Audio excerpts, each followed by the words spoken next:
Right.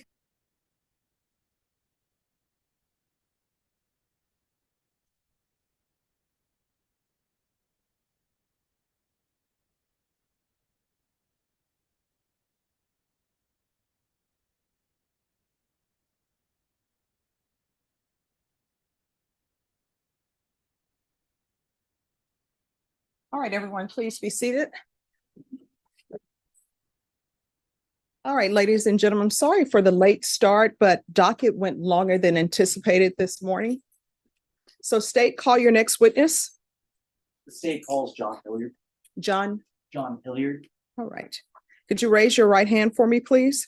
Do you solemnly swear or affirm the testimony you give will be the truth and nothing but the truth, so help you God? I do, Your Honor. All right, you can lower your hand if you'll state your name for the record and spell your last name, please. My name is John Hilliard. My last name is Hilliard. State. And before we begin, I'm sorry, is it Detective Hilliard? Yes, sir. Who do you currently work for, Detective Hilliard? The evidence unit for the San Antonio Police Department. And what is your role with the evidence unit of the San Antonio Police Department? I'm a crime scene investigator detective. And so what do you do in that role? I go and process crime scenes for evidence of the scene, photograph, collect evidence, and package and send off for further processing. And what type of training did you receive in order to perform this role? Mine was on the job training once I promoted and came over to the office. Well, prior to coming to the office in the field as a uniformed evidence detective, I was given the initial training by the crime scene unit for the basics of crime scene documentation, evidence collecting and processing. And I'm going to take you to April 2nd of 2021. Were you working on that day? Yes, sir. And on that day, were you called out to process a car? On the 2nd of April of 2022, yes. And where did you process this car? At 9th Street Pound, which is our secure pound at 442 9th Street. And when you performed this processing, what type of car did you perform on? A red Chrysler 300. And while processing this vehicle, what did you do? I photographed interior, exterior. I conducted a search of the vehicle for any possible evidence, and I also conducted latent print of the vehicle, as well as gunshot residue tests inside. So let's get into what you last mentioned, gunshot residue test. What is that? We use a collector to dab onto a surface to collect for possible evidence from a gunshot. And how do you know what area to dab to process for a gunshot? In this instance, we were in the warrant itself. It stated the area of where they wanted me to process for. So to confirm, you had a warrant whenever you looked through this vehicle? Yes, sir.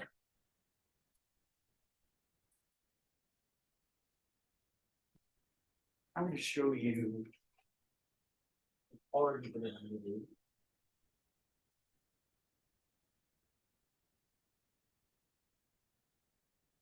There's State's Exhibit number 4. Do you recognize this vehicle? Yes, sir. Is this the vehicle that you processed? Yes, sir. So while processing the vehicle, did you find anything of evidentiary value? Nothing. Well, I did find documents inside the vehicle. And let's talk about that. What sort of documents did you find?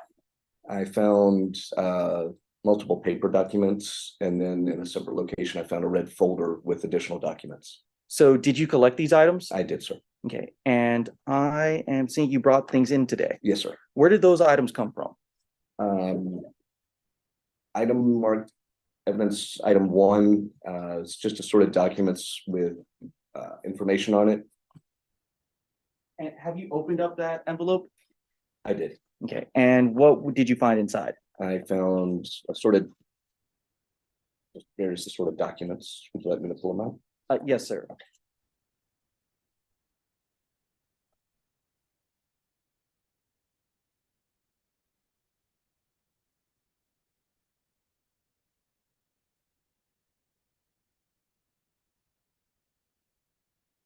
I've got rental agreements from Rent a Tire.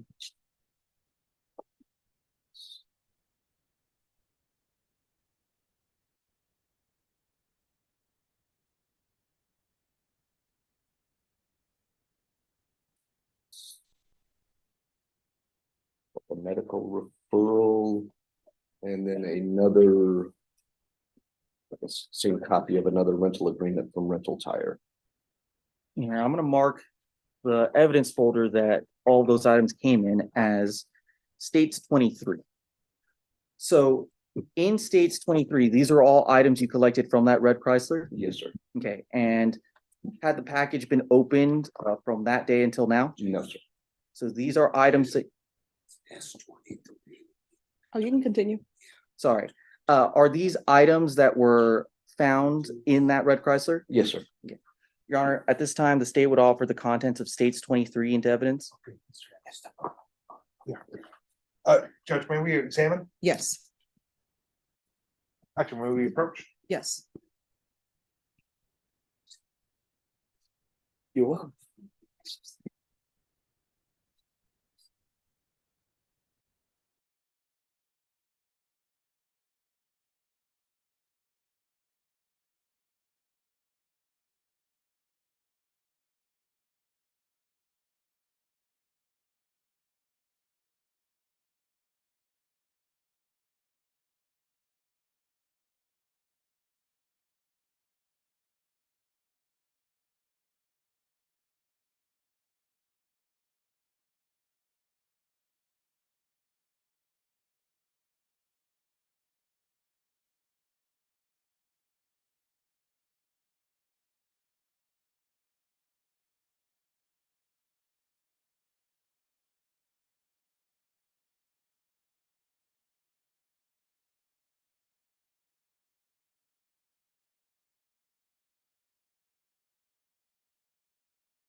Say, what are you offering? States offering states exhibit number 23 and then 23A.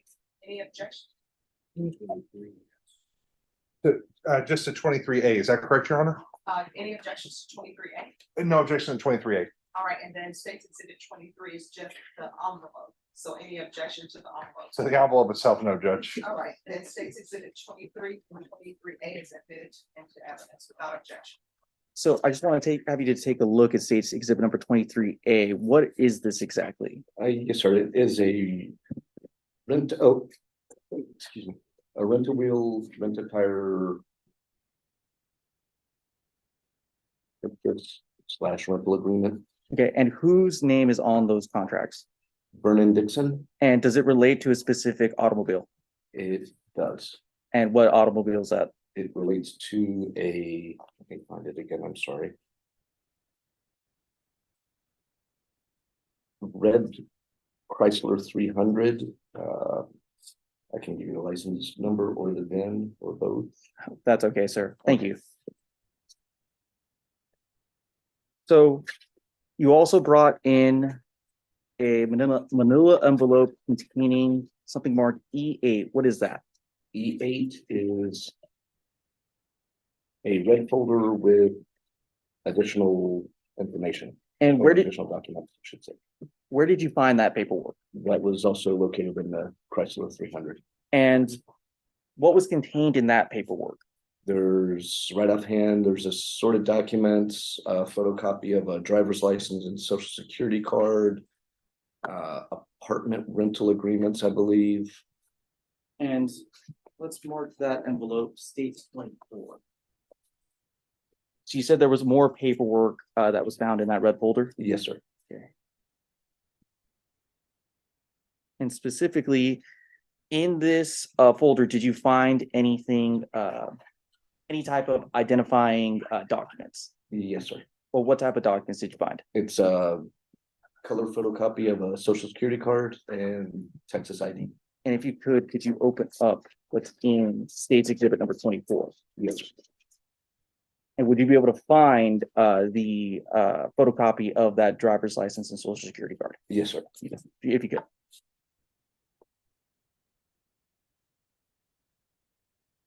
Well, I'm marking this states exhibit number 24A.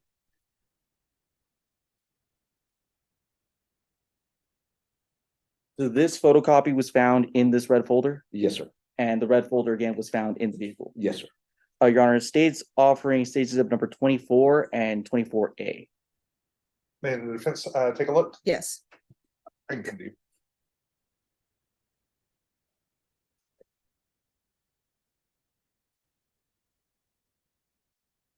That's just for the envelope. I have one question on Board Iyer. Yes. You wish to voir dire? Just one very quick question. Yes, you may. Yes.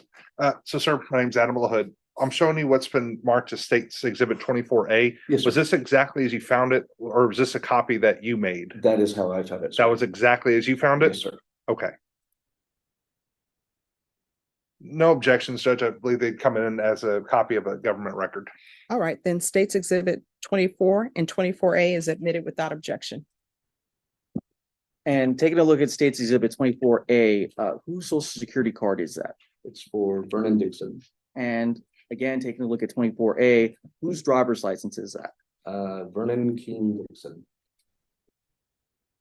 Now, you brought one last package with you, is that correct? Yes, sir. All right, I'm gonna mark that as states 25. Have you had a chance to open states 25? Yes, sir. I opened it yesterday. However, other things happened, so it had to be sealed back up for today. But has it been in your care, custody, control? Yes, sir. Now, could you open that up? Yes, sir.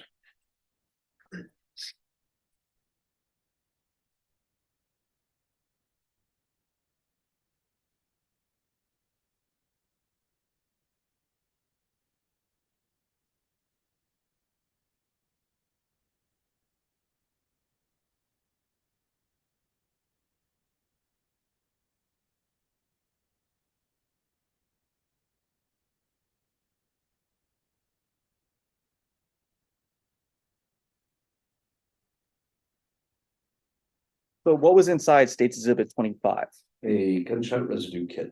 And so what is included in the gunshot residue kit? There is 2 vials marked right and left. Typically, it's used on hands, but can be used on other objects. So right hand would denote right hand, and left hand. And then there's also a questionnaire when dealing with taking the gunshot residue tests on a person. Okay, so I'm gonna mark this envelope as State's 25A. Now, could you open up 25A? Yes, sir.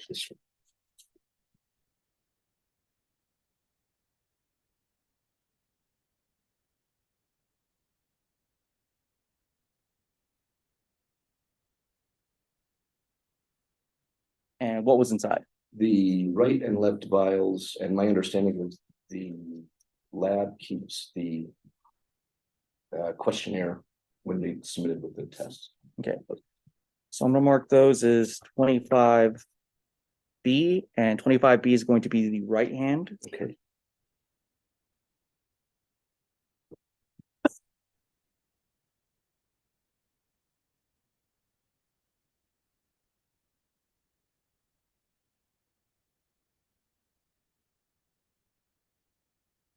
Then I'm gonna mark the left hand as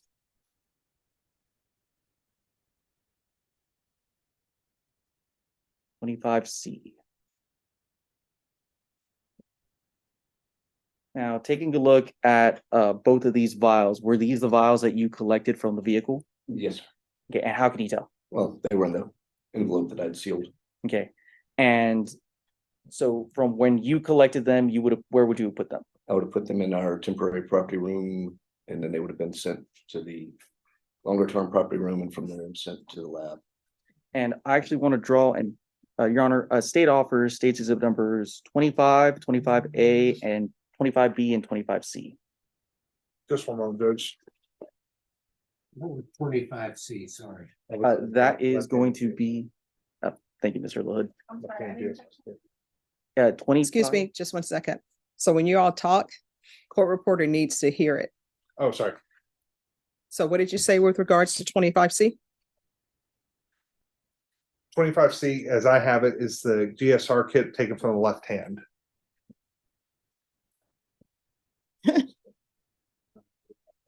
Was the envelope holding the GSR kit? All right, let's do this. What is 25B? 25B, Your Honor, is going to be the right hand. All right, and 25C? That's going to be the left hand, Judge. All right. 25A, I have it as the envelope within the envelope that had the GSR kits. 25 was the envelope holding everything, as I understand it. Yes, Any Your Honor. objections?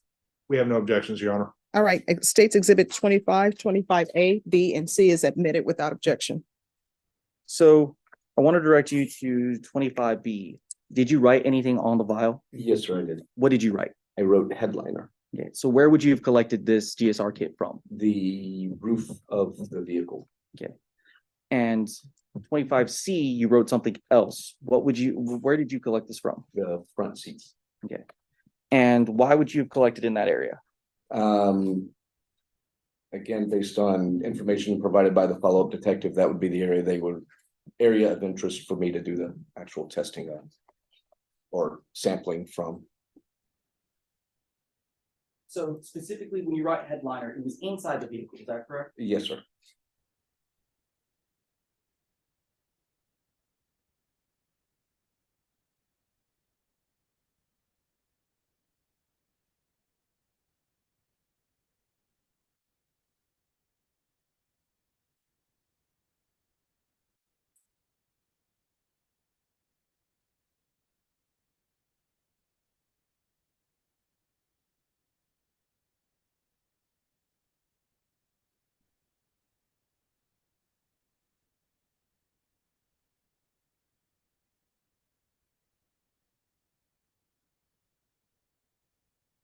So you would mark with number 26 and 27. What are these? They are photographs from inside the Chrysler 300. And what are they depicting?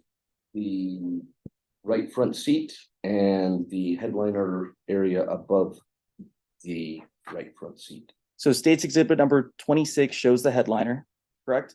Correct. And then State's Exhibit number 27, that's the passenger seat, correct? Yeah, yes, sir. And are these the areas that you would have run the GSR test kit on? Yes, sir. And are these photos true and accurate? Yes, sir.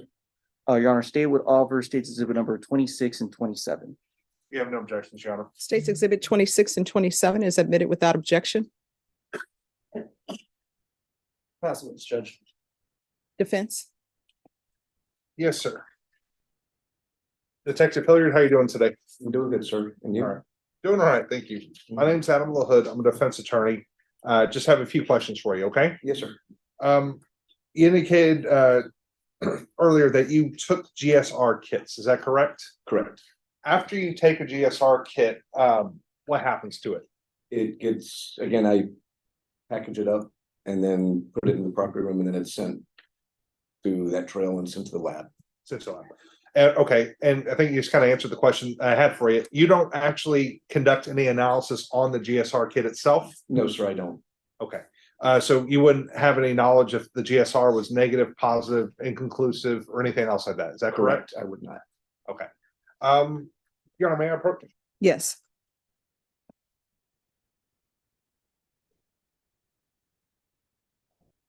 Oh, no, you're fine. May I see that one? Yes, sir. There we go. Here. I'm sure it's been marked as State's Exhibit 24A. Do you remember that? Yes, sir. All right. And what are we looking at in 24A? We're looking at a color photocopy of a social security card and a Texas identification card. Identification. Okay, and that's why I wanted to clarify. It's not a driver's license. You may have said driver's license or DL, but it is an ID card. Yes, sir, it is. Okay. Do you remember where you found this piece of paper? I just recall that it was in the actual red folder itself. Okay, so it was in the folder that you found within the car itself? Yes, sir. All right, thank you, sir.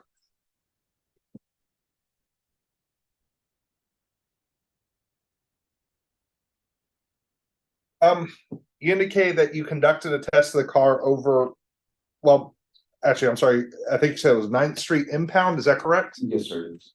And what is that exactly? It's our secure pound facility where we store vehicles for processing. That's and then it's got 3 enclosed bays so that the vehicles are out of the elements. Okay. But you weren't involved in the towing or moving of the vehicle over to that location? No, sir, I wasn't. No knowledge of who may have been coming or going from the vehicle before that as well? No, sir. Okay.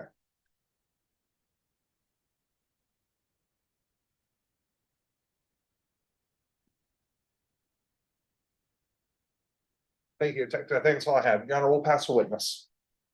Any other questions? Nothing from the state, Judge. All right, is this witness excused or subject for recall? Excuse from the state. Excuse from the defense, Your Honor. All right, the rule has been invoked. What that means is you cannot discuss your testimony with anyone. The only persons you're allowed to speak to are attorneys for the state. Do you understand? Yes, I do, Your Honor. All right, thank you. Yes, ma'am. State, call your next witness.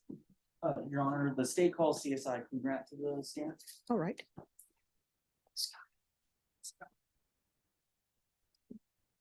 Scott. You spelled the last name.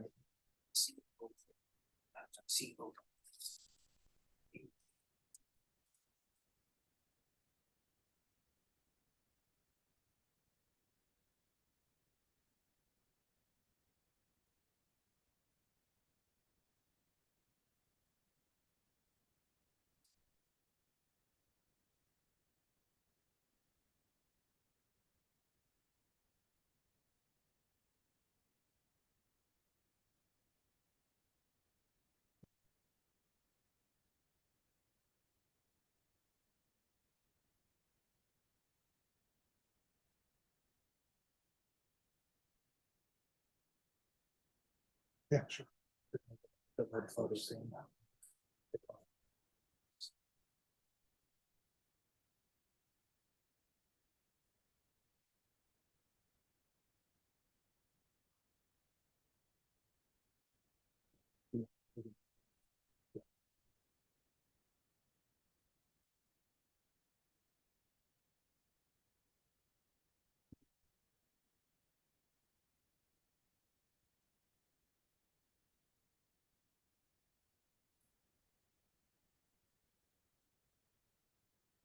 All right, can you raise your right hand?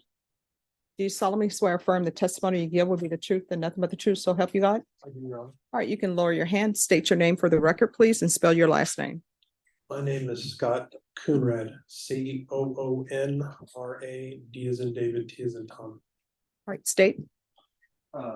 So, CSI Cooper, who do you currently work for? I work for the San Antonio Police Department. And what are your duties with the San Antonio Police Department? Basically, we go and process all crime scenes. And I'm gonna jump straight into it. On March 31st, 2022, were you working on that day? Yeah. And were you called out to the scene or called out to collect evidence in regards to the shooting? Yes, I was called out to assist by going to the hospital. And do you remember what hospital did you go to? Can I see my report?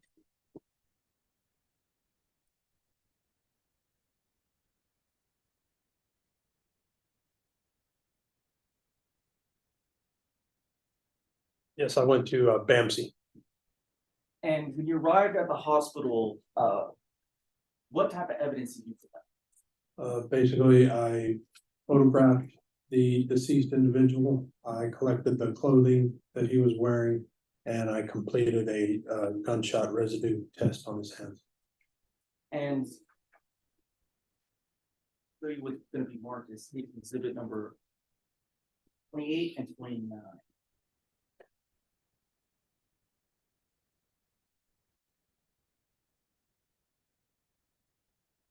You recognize these photos? Yes, that looks like the jacket, I believe I collected and photographed here within my report. And are these photographs states 27 and or 28 and 29? Sorry about that. Are Yes. they true and accurate depictions of the items you collected that day? Yes, Your Honor, state offer states exhibits number 28 and 29. Pending any objection on defense.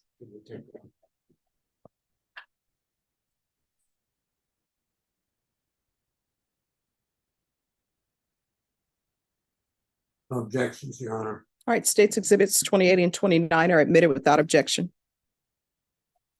Permission to publish, Judge? Granted.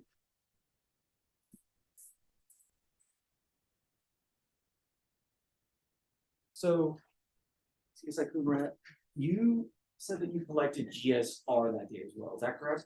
yes, I completed a kit on the hands of the deceased individual. And just so that the jury's aware, so whenever you're performing a GSR kit on an individual, what do you do specifically with the kit? Basically, the kit has two they're like little vials, and they're marked right and left for the right and left hands. And on the end of the vials, it's like a little sticky surface, and basically we dab the hands according right and left, and then put them in the kit. And there's also a little questionnaire that we fill out. And where do you get this information from? As far as Who you're collecting the kit from?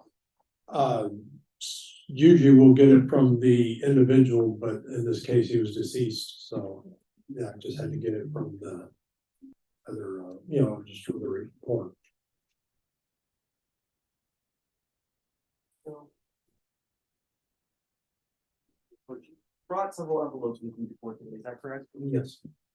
So let's start with what's been marked as E2, and I'm gonna mark this as states 30. What's inside states 30? This is the GSR test kit that I completed. And can you actually look inside?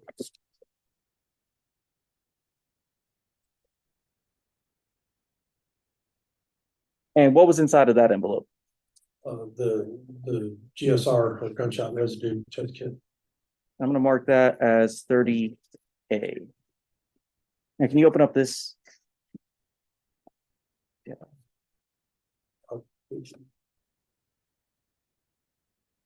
One more.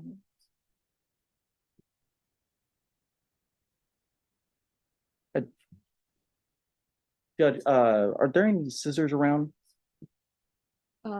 Scissors. Thank you. Oh, thank you, Diana. Can you open that up, sir? Sorry about that. UEPI Hilliard had his own knife. Oh. I didn't bring it.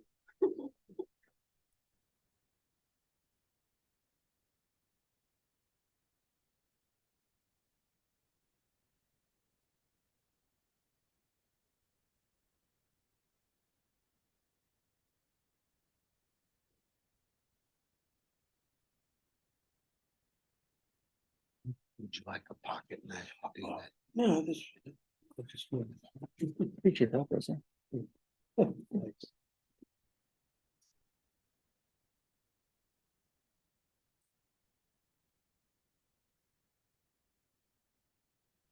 And inside of 30A, what did you, what was inside?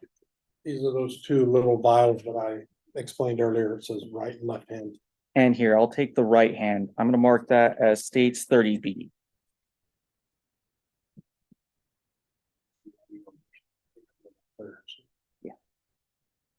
And then I'm gonna mark the left hand as states 30C. Now, are these states 30B and 30C, are these the vials that you collected on that day? Yes. Have they been altered in any ways, or are they the same vials that you collected that day? Yes, they appear to be. Of course, they have some additional writing, which is probably from the crime lab. And Your Honor, state would offer states 30, 30A, 30B, and 30C. Any objection?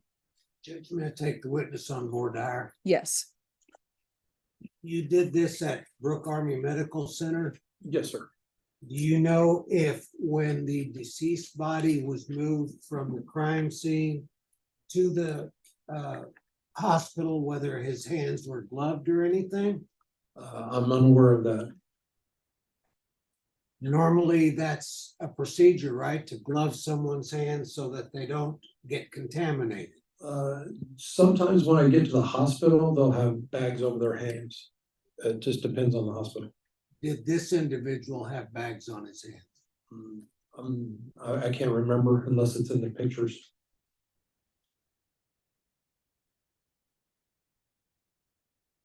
We have no objections, Judge. All right, states exhibits 30, 30A, B, and C are admitted without objection. And then finally, CSI Coonrat, you brought one other envelope, correct? Yes. And were you the one that collected this envelope in any way? No. But is this envelope connected with this case? Yes. And how do you know that it's connected with this case? It has the same case number on the label as mine. Okay.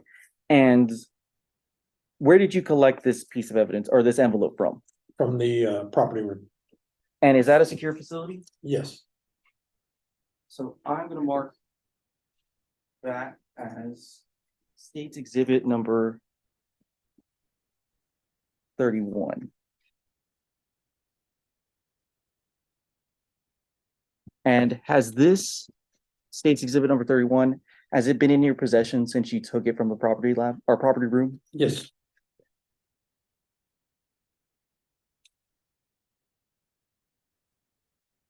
Your Honor, pass this. Defense. What was S-31 again? 31 is a sealed envelope that contains some evidence, but I didn't collect it, so it hasn't been opened. So all you did was bring it to court today? Yes, sir. Now, you performed the GSR test on the deceased, correct? I performed the kit. Yes, you're the ones that took the sample. Yes.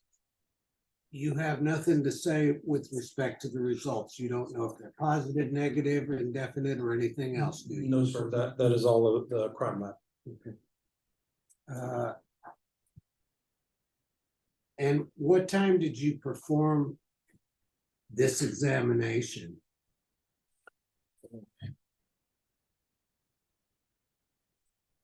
I can't say the exact time. It's whenever I got to the hospital. Was that on the same day, March 31st, Yes. 2022? Yes. Okay, so it would have been sometime after 5 o'clock in the afternoon. Yes, because as soon as I got to the hospital and was shown the individual, I took pictures and completed the test.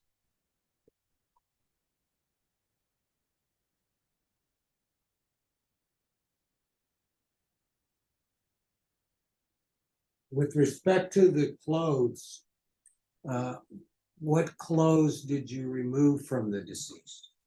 I didn't remove any clothes, that was already done. They just gave me a bag with it, and then I took it back to the office, photographed it and packaged it. So all you did was transport it. Yes.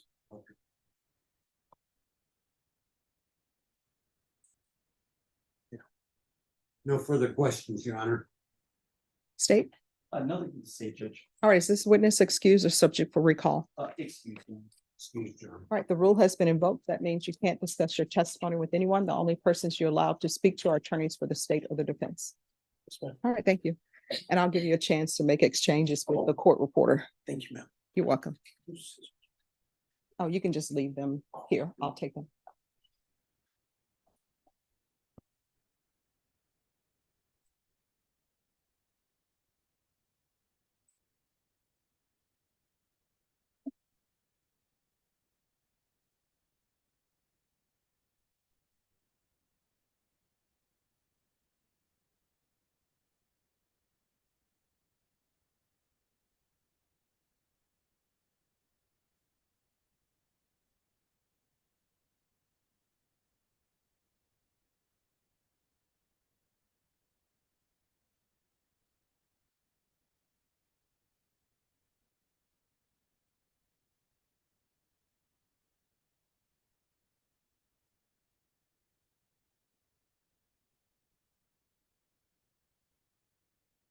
All right, state, call your next witness. State calls Donald Neely.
All right, ladies and gentlemen.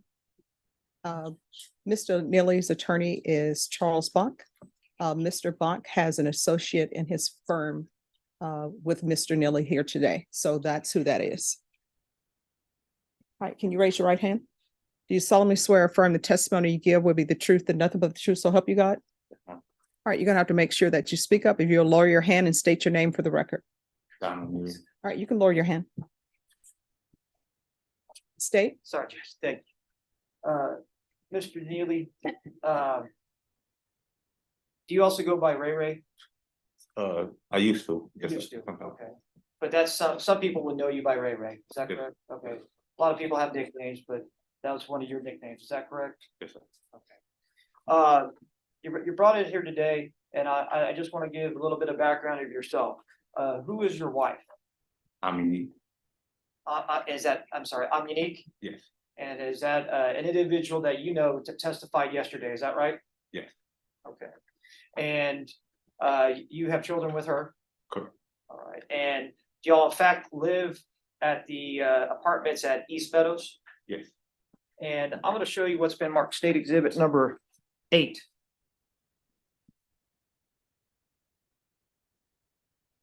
And in fact, do y'all live at these apartments here? Yes. And y'all live in this building right here? Yeah. Okay. And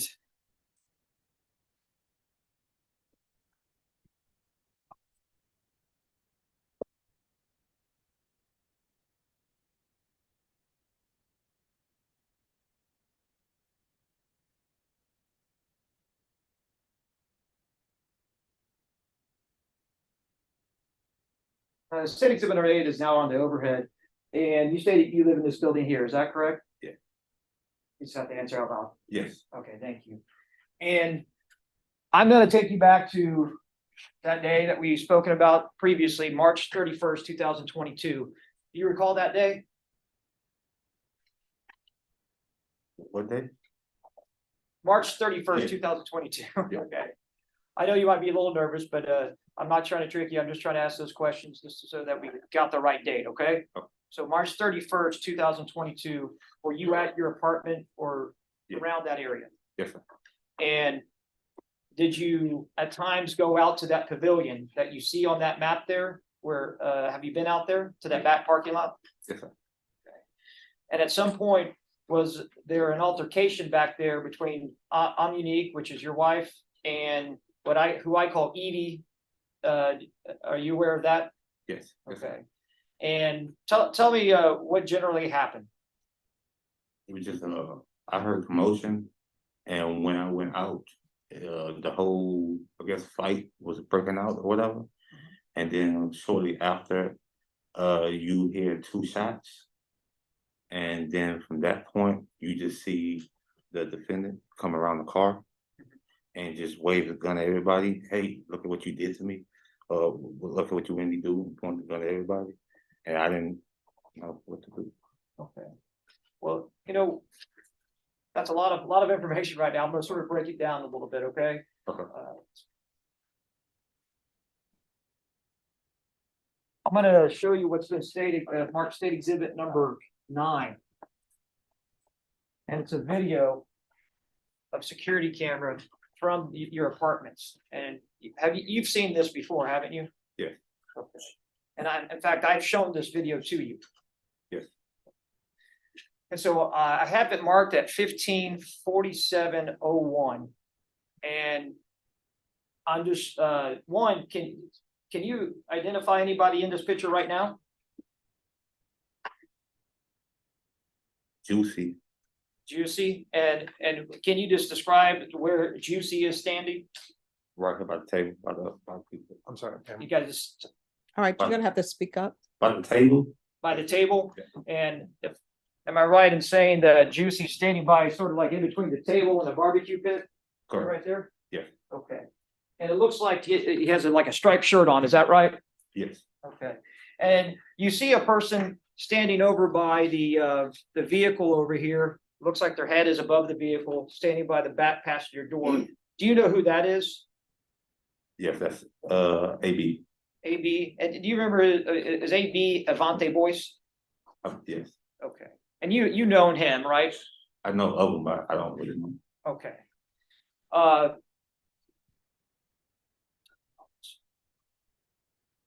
Pause. Okay, it's paused at 15:47:03. You saw somebody else walk onto the video screen there, in between the car and say the bushes. Who is that individual? That's Amini. And that's your wife. Correct. And then you see an individual that's dressed all in white, and it looks like it has some type of stripe down the sleeve. Who is that? That's Vernon. Vernon, and you know him as Vernon Dixon Kino. and Keno. Yeah. Okay. And you see an individual right behind him. Do you know who that is? I believe it's Reminiscent. Reminisha? Yes. And okay. And is that the sister to Amini? Yes. Okay.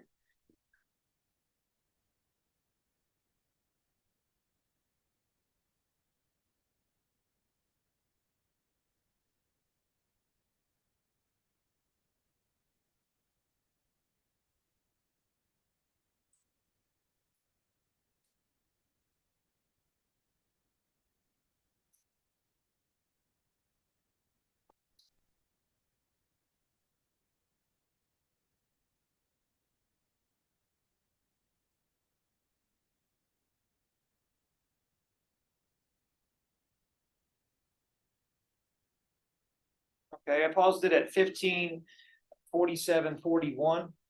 Looks like an individual sort of looks like jogging out. Who is that individual? That's myself. I'm sorry, That's myself. that's you. Correct. Okay.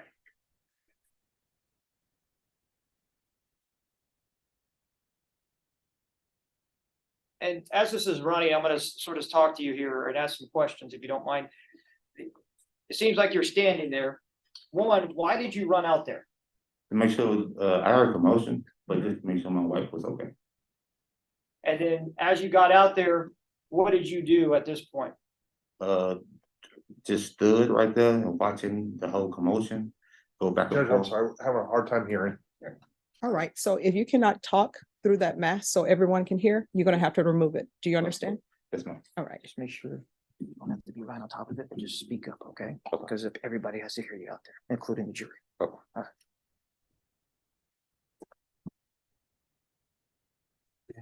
So when you're out there, well, do you get involved in this No, altercation?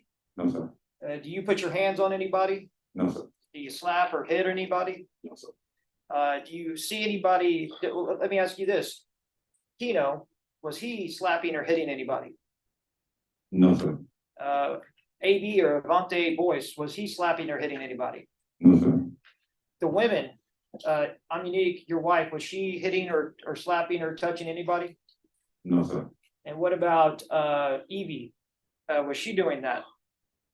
No, sir. Not that I'm aware of. Okay. But at that time, when you're out there, what's it just, is it loud? Is there, or what is it? It's just a bunch of commotion going on and everybody just shoving one another, but not hitting or pushing. Okay, but people are touching each other, is that right? Yes. Okay.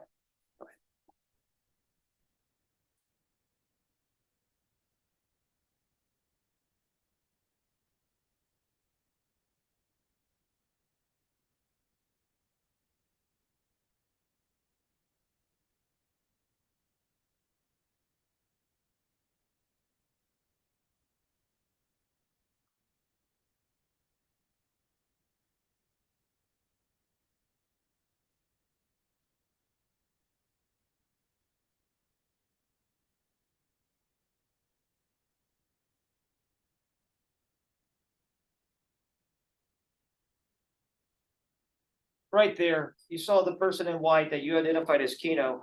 Did did he just get into the driver's seat of that vehicle? Yes, sir.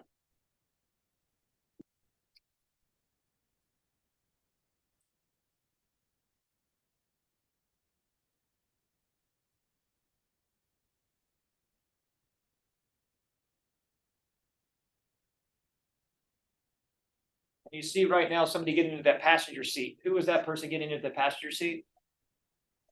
I believe AB. And at this time, it's paused at 15:49:13. Where do you see Juicy at? Right there on the pavilion. It'd be accurate to state that he's sort of next to the curb to the parking lot, is that correct? Correct. Okay, and towards the back of the car, is that right? Correct.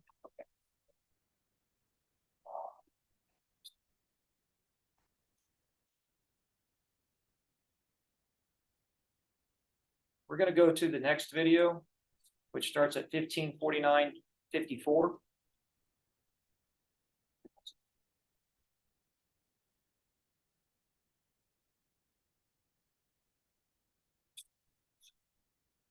At this point right now, it's 15:49:53 actually. Can you tell me where you know Avante Boyce is at? Where is he at in this picture?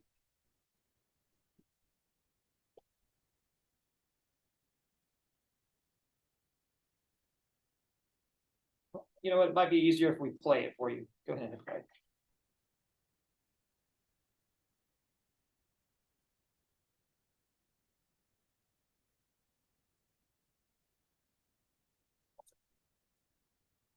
Where is Avante Boyce at this point? He's by the trash can, right here by the pole. I'm sorry, sir. He's right here by the pole. By the poll. Thank you, sir. And is that the individual that you saw crawling on the ground, then sort of get up and is now moving on his feet? Yes. Okay.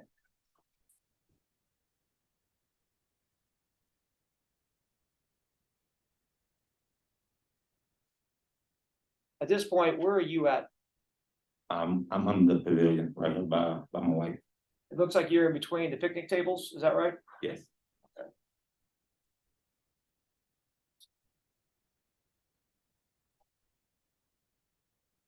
Where are you at now? I'm right here by my wife. I'm sorry. I'm right here by my wife and Keno, And who's next to you? my wife Who else? and Keno. And is the Keno and all in white? Yes. And it looks like y'all are next to each other. What happens at that point? At that point, he come around the car and says, "Look what you did to me," or look what you made me do," and kind of pointed the gun at all of us. And at that point, he pointed it at me and told me, "Here." And what do you mean here? What did he do at that point? He handed me the gun. And what did you take the gun? Yes, sir.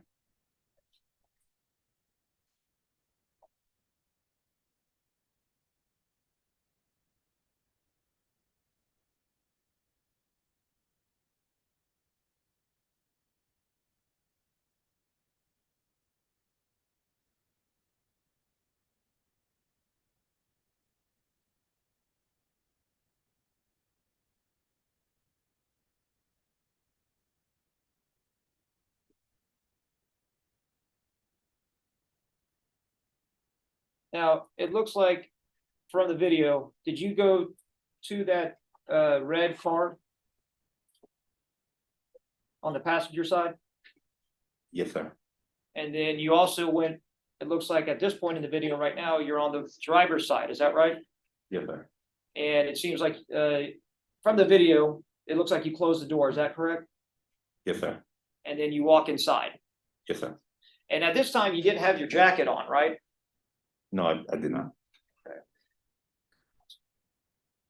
You actually, at that point, had taken your jacket off, but when you ran out there initially, you had your jacket on. Yeah. At that time, you had the possession of the gun that Keno handed to you, is that correct? Yes, sir. What type, was it a revolver or a semi-automatic? Believe. I just know it was silver. What's that? I just know it was silver. Okay. What did you do with that gun? Throw it away And where'd you throw it? in the ditch. In the ditch? Yes. And when did you disclose that to police? One, did you disclose that to the police? No, nobody asked me. When did you disclose that? When I talked to you, When you talked to me? Yeah. And when was that you actually talked to me and disclosed that? How many days?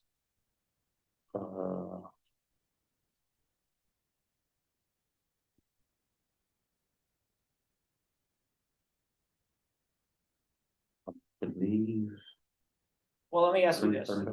I'm sorry? Thursday, last Thursday. Okay, Thursday? Yes. Okay. And I'm gonna ask you.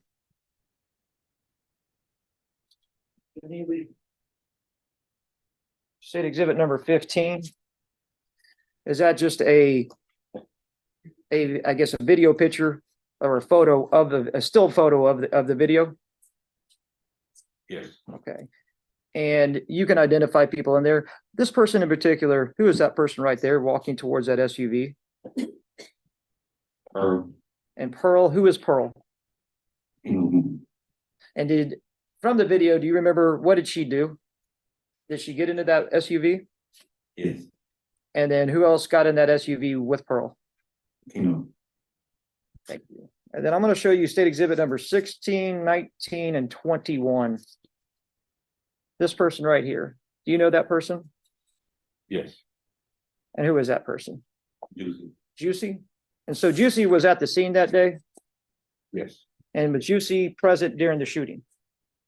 Yes. Thank you. We'll pass the witness. All right, defense. Yes, Your Honor.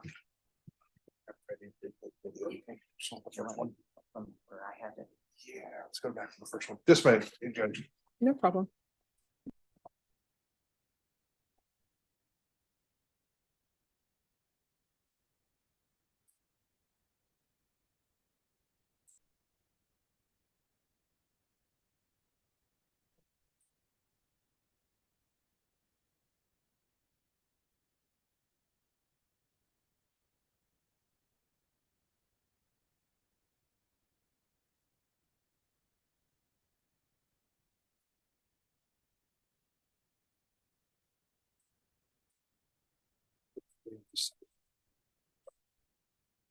Good afternoon, Mr. Neely. How are you doing today?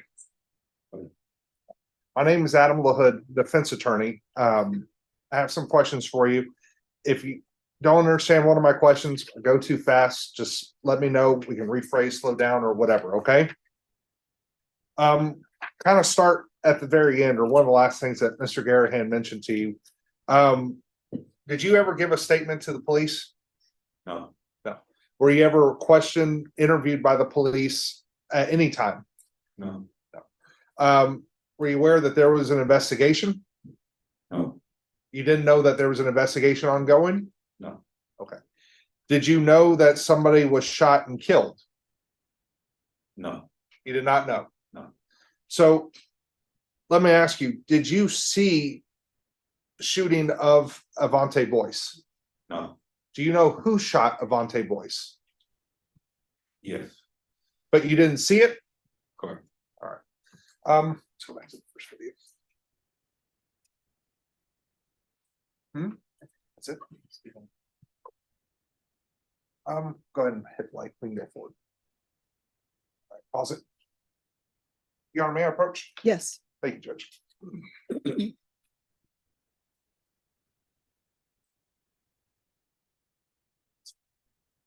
Sorry, normally we have something that we can heavy paint on the photo, but I don't think it's working today.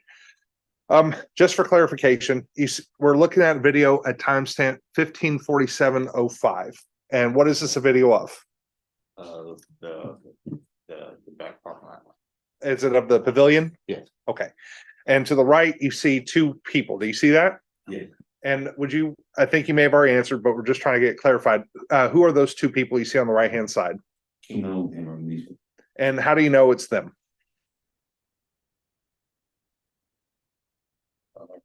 I guess I didn't know them. Look like. Just recognize them? Yeah. Okay, and I promise I'm not trying to trick you or anything. May we go forward in the video? And let's pause. Real quick, when they're walking up right here, are you at the pavilion area at this time? Oh, No. If you know, is there a fight or scuffle ongoing at this time? not that I know of. Not that you know of. All right, may we continue forward? And we see a child over here to the right. Looks like a child. Do you know who that is? Yes, that's Juju. That's Juju? Yes. All right. We can pause. Actually, can we go back like just 2 seconds? The pillar's cutting it off. I know. Sorry, guys. All right. I want you to look underneath the pavilion. I believe you said in the foreground, closest to us, to the left of the picnic table, that is Juicy. Yes. And do you know Juicy's real name, or how do you know Juicy, I should say? He been around the neighborhood. Have you known him for several years? Yes. Okay, sir. Kind of pointing, best I can describe it, towards the back pillar from our perspective. Do you see a person that looks like they're dressed in all black that's standing? Yes. Who is that? And would you point them out for us? You can use the marker or just kind of point it on the screen if you can. Okay. Yes, sir.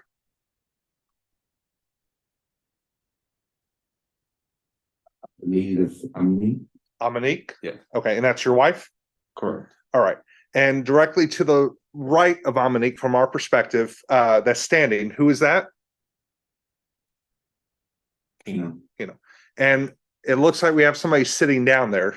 Do we know who that is?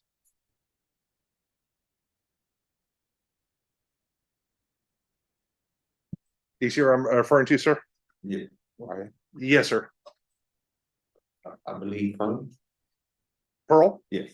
Okay, thank you, sir. May we go forward?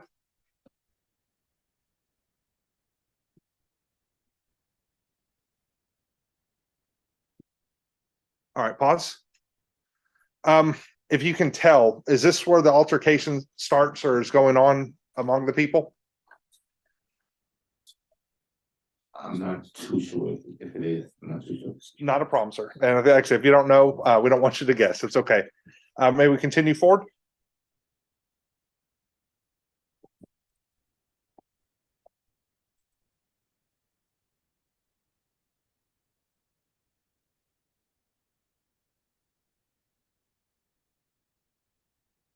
All right, stop.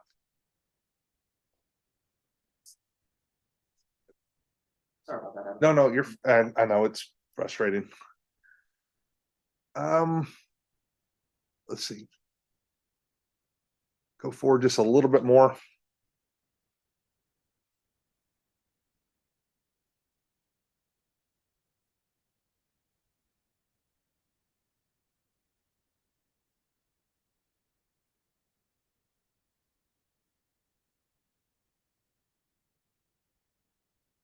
All right, stop.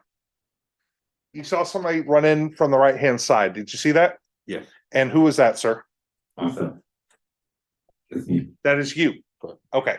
Where were you before you ran over? inside, Inside, when you said inside, was it somebody's apartment? the house that me and my wife had. You didn't have, what? Gotcha. Okay. So y'all live there, obviously. Correct. Okay. What made you go outside? You heard a lot of commercial. You heard the commotion? Correct. When you were safe, is it fair to say that you ran up on the scene? Or ran up to the car? Not to the car, but under the pavilion just to see what was going on. I understand. And the fight was over by this point? No, it was still pushing. It was still going? Yeah. All right. Still pushing. Pushing. Gotcha. Yes, sir. May we continue?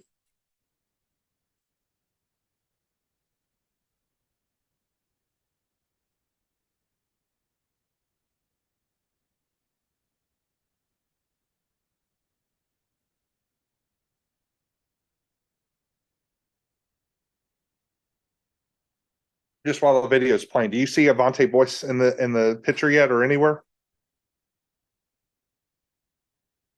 Yes, by the car. Okay, Avante is by the car? Yes. Okay. All right, pause. Thank you. We see somebody coming up from the right-hand side of the screen. Do you know who this was? No, You don't know this person? no. Was he with, if you know, was he with the group that day or just, you don't have any idea who he may have been? I just think he was coming to the building. Just coming to the pavilion? Yeah, to the building. Yeah. Okay, may we continue?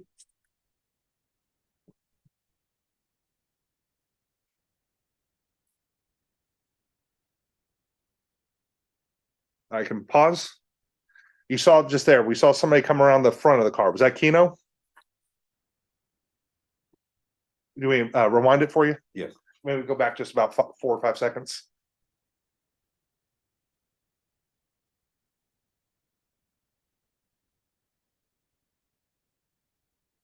And hit play. You're gonna see somebody come around the car. There's a person in a black shirt. Do you know who that is? Yeah. And who is that? I mean, and And Reminiscent. And the person behind him in the white, who was that? you know. That was Keno? Okay. Correct.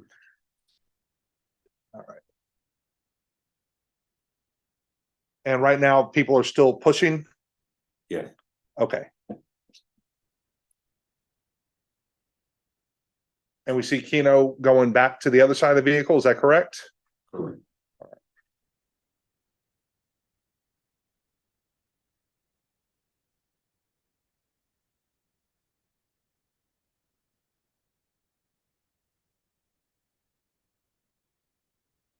All right, we can pause.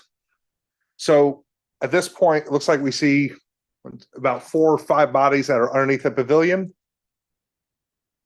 Is that correct? Correct. Person we identified just a few moments ago came walking in from the right-hand side. Do you see him here underneath the pavilion at this time? Yes. Where is he at? If you can point it out for us. Sitting on the table. He's sitting on the table? Correct. Okay. We can continue, and I think we're probably gonna jump to the next video here in just a second.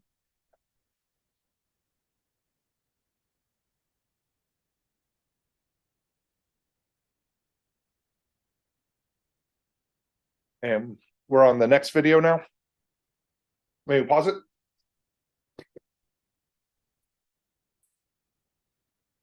So we're looking at timestamp 15:49:54. You see the same person that's off to the white, looks like he's wearing a white shirt Correct. and possibly multicolored pants. Correct. All right, and you don't know who this person is? No. If you know, does he live in the apartment complex, an acquaintance, or just a passerby or anything? Not sure. He could have been passing by. He could have been, but you don't know him though. All right, thank you, sir. May we continue? Actually, we can pause again. I'm so sorry. Sir, if you can tell us, if you see yourself on this photo, where are you on this still? We're looking at 15:49:56 at this point. Do you know where, I didn't mean to cut you off, sir. If you can identify yourself, can you point out where you are on this still frame? In the middle between the tables. Would you mind pointing with the marker, please? Okay. And who does that directly to? It would be from our perspective to the left. Pearl. That is Pearl. All right. May we continue?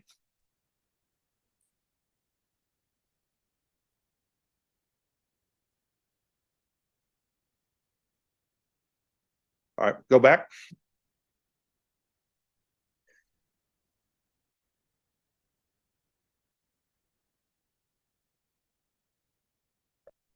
Well, actually, we'll state right here. We're looking at 15:50:05. You see a person over to the right-hand side of the screen? Yeah. And who was that? I'm unique. Over on the right-hand side is Dominique. Yeah. To the far right, like over by the AC units. Go up. Do you see a person? Right here? Yes, sir. Yes. And who is that, sir? AB. AB. Okay. Thank you, sir. You said that you heard, I don't want to put words in your mouth. I think you said you heard two pops or what sounded like gunshots. Correct. Okay. Did you physically see AB or Avante Boyce get shot? No. You said afterward, though, that somebody handed off a weapon to you, a gun, Correct. and Mr. Garahan asked you a few questions about this. We can go into that a little bit. First off, are you familiar with firearms? Somewhat? Okay. Do you know the difference between an automatic or semi-automatic and a revolver? No. No. Did you said you were handed a weapon. What did you do with it exactly after that? I threw it away. I'm sorry, sir. Say it again. I threw it away Threw it away? Yeah. Do you remember where you threw it away at? in the ditch. When you say in a ditch, was this on the premise or somewhere else? A little bit on the premise, like it's maybe 2 minutes away. You said it's about 2 minutes away? Correct. Okay. And when exactly did you get rid of this weapon? The same, somebody handed it to me. As soon as he handed it to you? What compelled you to throw away a weapon, sir? It wasn't mine. It wasn't yours? And you said at that time you didn't realize that there was an investigation or that somebody had been shot or possibly injured? No. Also, your testimony that you, prior to what I believe was a couple days ago, you never talked to the police or disclosed anything to the state about what had happened on this. Is that correct? I did. You did what? I'm sorry. Me and the prosecutor talked about the weapon. All right. Prior to that date, did you ever discuss this with anyone? No. So we're here now over a year and a half later, from March of 2022. We're sitting here in November of 2023, and you never gave a statement. You never talked to investigators, never did anything. The first time anyone's heard that this person, somebody may have handed off a weapon to you, was just a few days ago. Is that correct? No. No. Which part of that is incorrect, sir?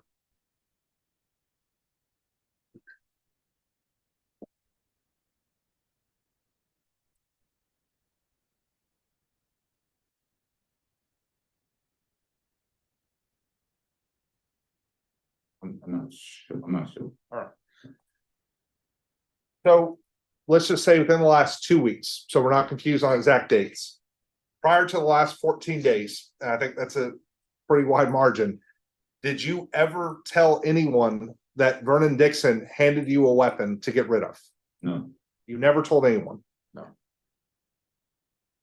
What would compel you to say something like that at this point?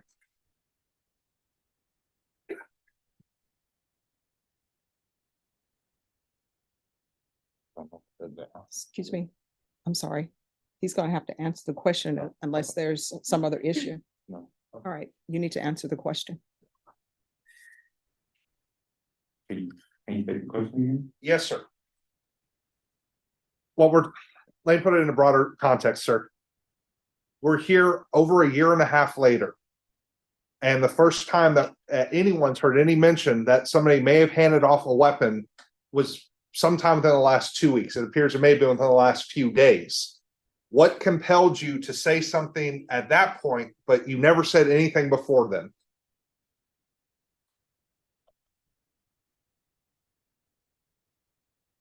True.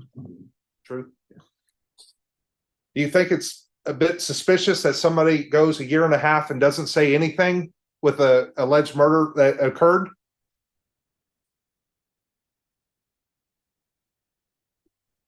Not sure, You don't know? not sure. Just a moment, sir.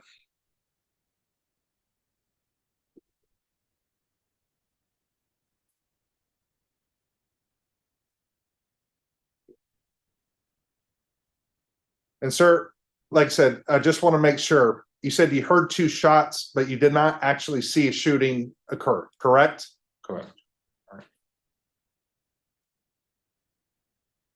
Just 1 second, sir.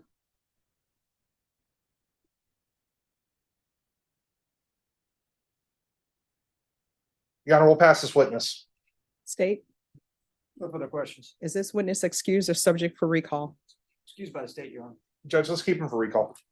All right, the rule has been invoked. What that means is you can't discuss your testimony with anyone except for attorneys for the state or the defense, and of course, your attorney. Just make sure you're available in case either side wishes to recall you again. You understand? All right. All right, ladies and gentlemen, we're going to take a brief break now. Believe it or not, I have other cases from the morning that I need to make sure I take care of. So I'm going to give you, I'll say till 3:30. Remember my instructions. You're not to start deliberating. You're not to view anything. Everything that you need to know about this case is to come from inside the courtroom and no investigations. All right, everyone, please rise.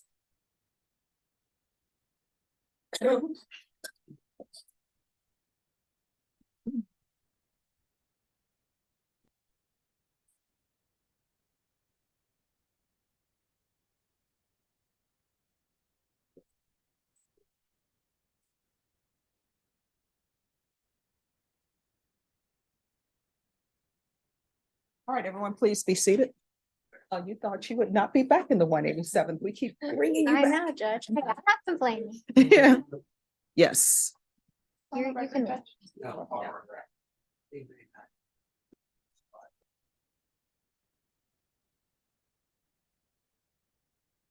No, I mean, just all.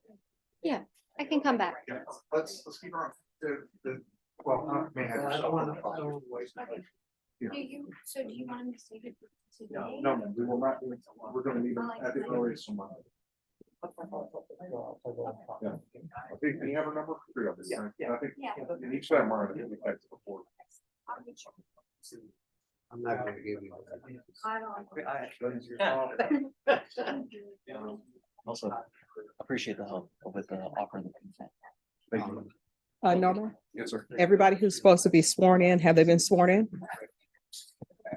All right, if you can ask her. I appreciate it. You know that laws have Okay. changed.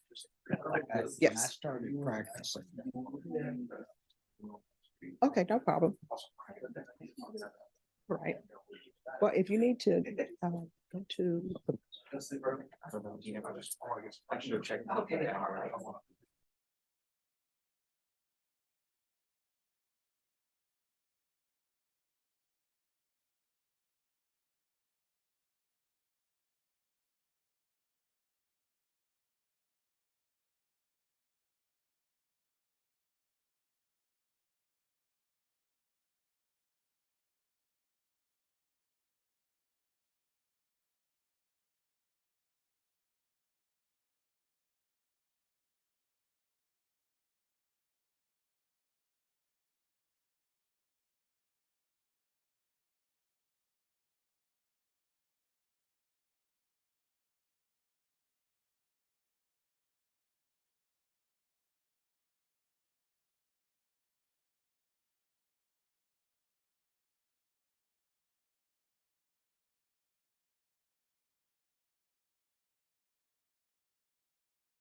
How long do you expect Yeah, the Mark did not.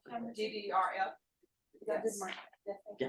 How long do you expect the DDRF for Joshua Espinosa to be? They said it was scheduled on the 28th of December, which seems. That's probably because that's with the mental health, it's a mental health thing, right? So, that's probably the first available appointment that the Center for Healthcare Services has. So if they're saying December 28th, I think Judge, let's set it to the first week of January. All right, I need a reset date first week of January for Espinosa. The first week of January, the first. All right, Deputy Laura, he's back here. All right, can you bring him out very quickly? No, just.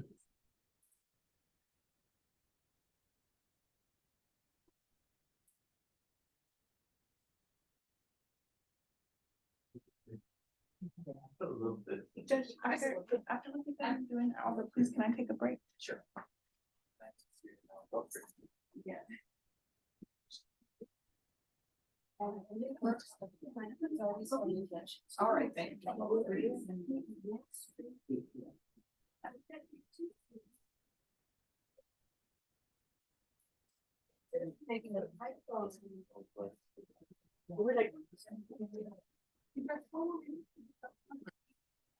Yes, I remember. We're gonna get that. All right, are you Joshua Espinosa? All right, Mr. Espinosa, we're gonna bring you back on January 3rd because that's when the other information that we need on BBRF will be done. It won't be done until December 20th. There's no way for me to expedite that because it's associated with mental health evaluation. And I need that in order to make an informed decision on whether or not I will grant your application, you understand? So we'll be back on January 3rd at 9 a.m. January 3rd, next year? Yes. Oh, well, you know what? Time has been moving fairly quickly. So but Christmas is almost upon us. So January 3rd, 2024 will be here sooner than you know it. All right, thank you. Sosa? All right, where is Sosa? He's back here too. All right, and John Rodriguez? He's on bond and present. All right, Mr. Rodriguez, if you come forward.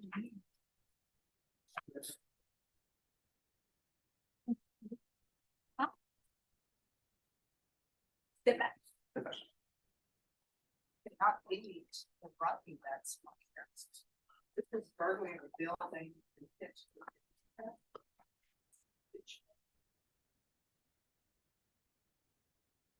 Right. All right, court is calling 2023 CR 3446, States Texas versus John Anthony Rodriguez. Can I have the parties announced for the records of the state? Hank Wilkins for the state yard. Brandon Lopez from Mr. Rodriguez. And are you Mr. Rodriguez? Yes, ma'am. All right, you know, plea of no contest to burglary of a building with intent to commit theft. You pled true to the enhancements. Range of punishment in this case is anywhere from 2 to 20 years. According to the plea bargaining agreement, the state is remaining silent. And they're asking your punishment be assessed at 9 years. Have both parties had a chance to review the PSI report state? Yes, Mr. Defense? Yeah, Any objections to the PSI report state? No, Your Honor. Defense? no, none from defense. All right, the court has reviewed the PSI report. I'm inclined to grant your application, but you will be going into custody today if I grant your application, because you need to be in an inpatient facility. I see that there is addictions and mental health issues with opioids, amphetamines, heroin, Xanax, there's IV use. There's a host of situations with you, also with crack cocaine. And I see that your drug use started at the age of 13. If you would like, I will grant you your application. We will try to give you help for your controlled substance addictions, or either I can revoke, not grant it to you, and I'll send it to you in 3 years in prison. Would you prefer?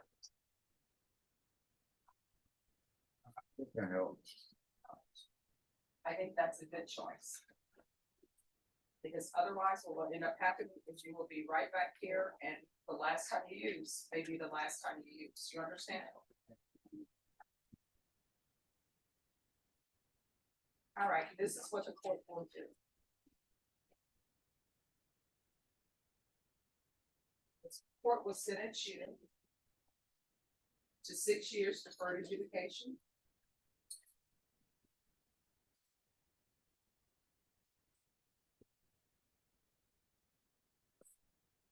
Gonna refer you to.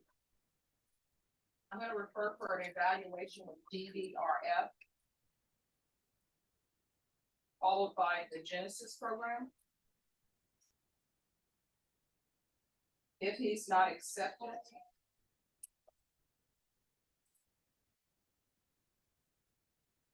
Then it'll be safety.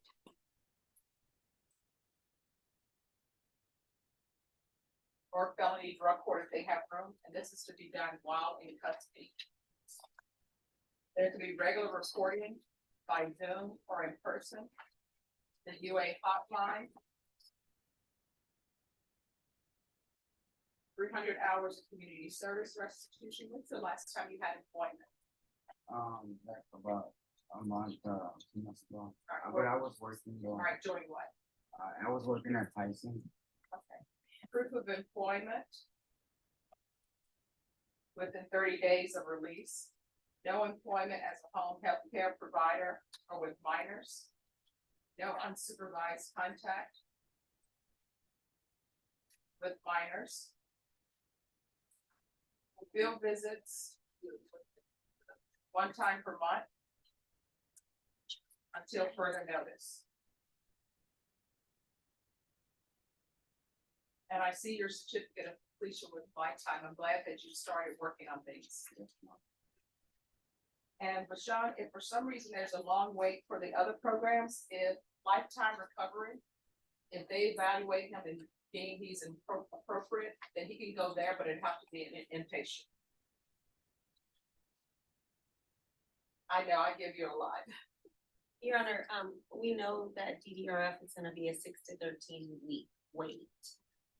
Once he goes through all of the evaluations, so. All right, so what we'll do first, he is gonna go into custody though. We'll see lifetime recovery inpatient. Second option will be safety. Third option is felony drug court. And fourth option will be DDRF.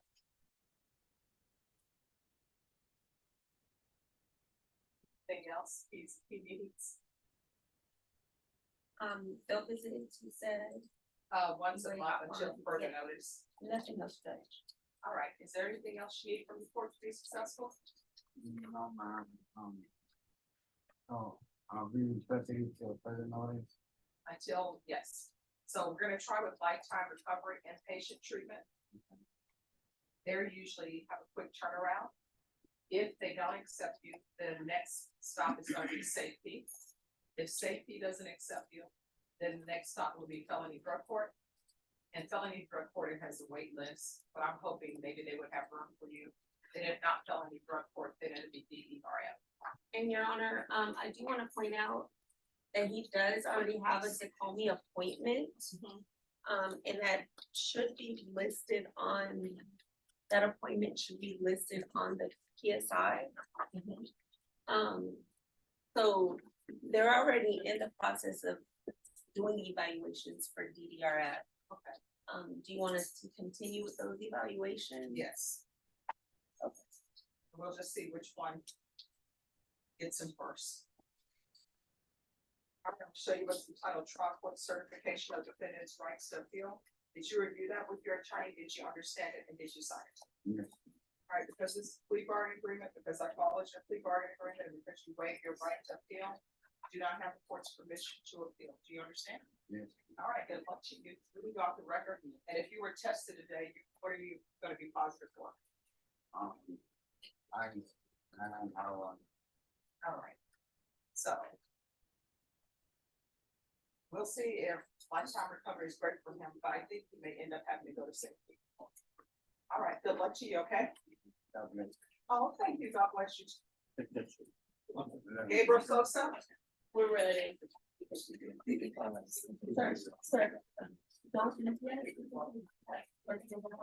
I thought you didn't know you'd see me. Oh, I know that. You're on this side, Mr. Sosa, come on down. Court is calling. Yes. 2023 CR 9149, State of Texas versus Gabriel Sosa. Can I have parties announced for the record for the state? Defense. And are you Mr. Sosa? Counsel, have you received all the discovery that you reviewed with your clients? Yes, sure. Court will find that the state is in compliance with discovery. Mr. Sosa, I'm showing you what's entitled application for deferred adjudication or supervision. Did you review that with your attorney? Did you understand it? Did you sign it? Showing you what's entitled true bill of indictment. Did you review that with your attorney? Did you understand it?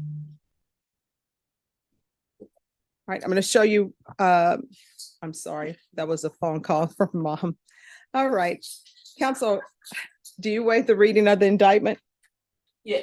State, are you proceeding on the indictment as presented? Yeah, we're waiving count one and we're proceeding on count two. Any objection? No.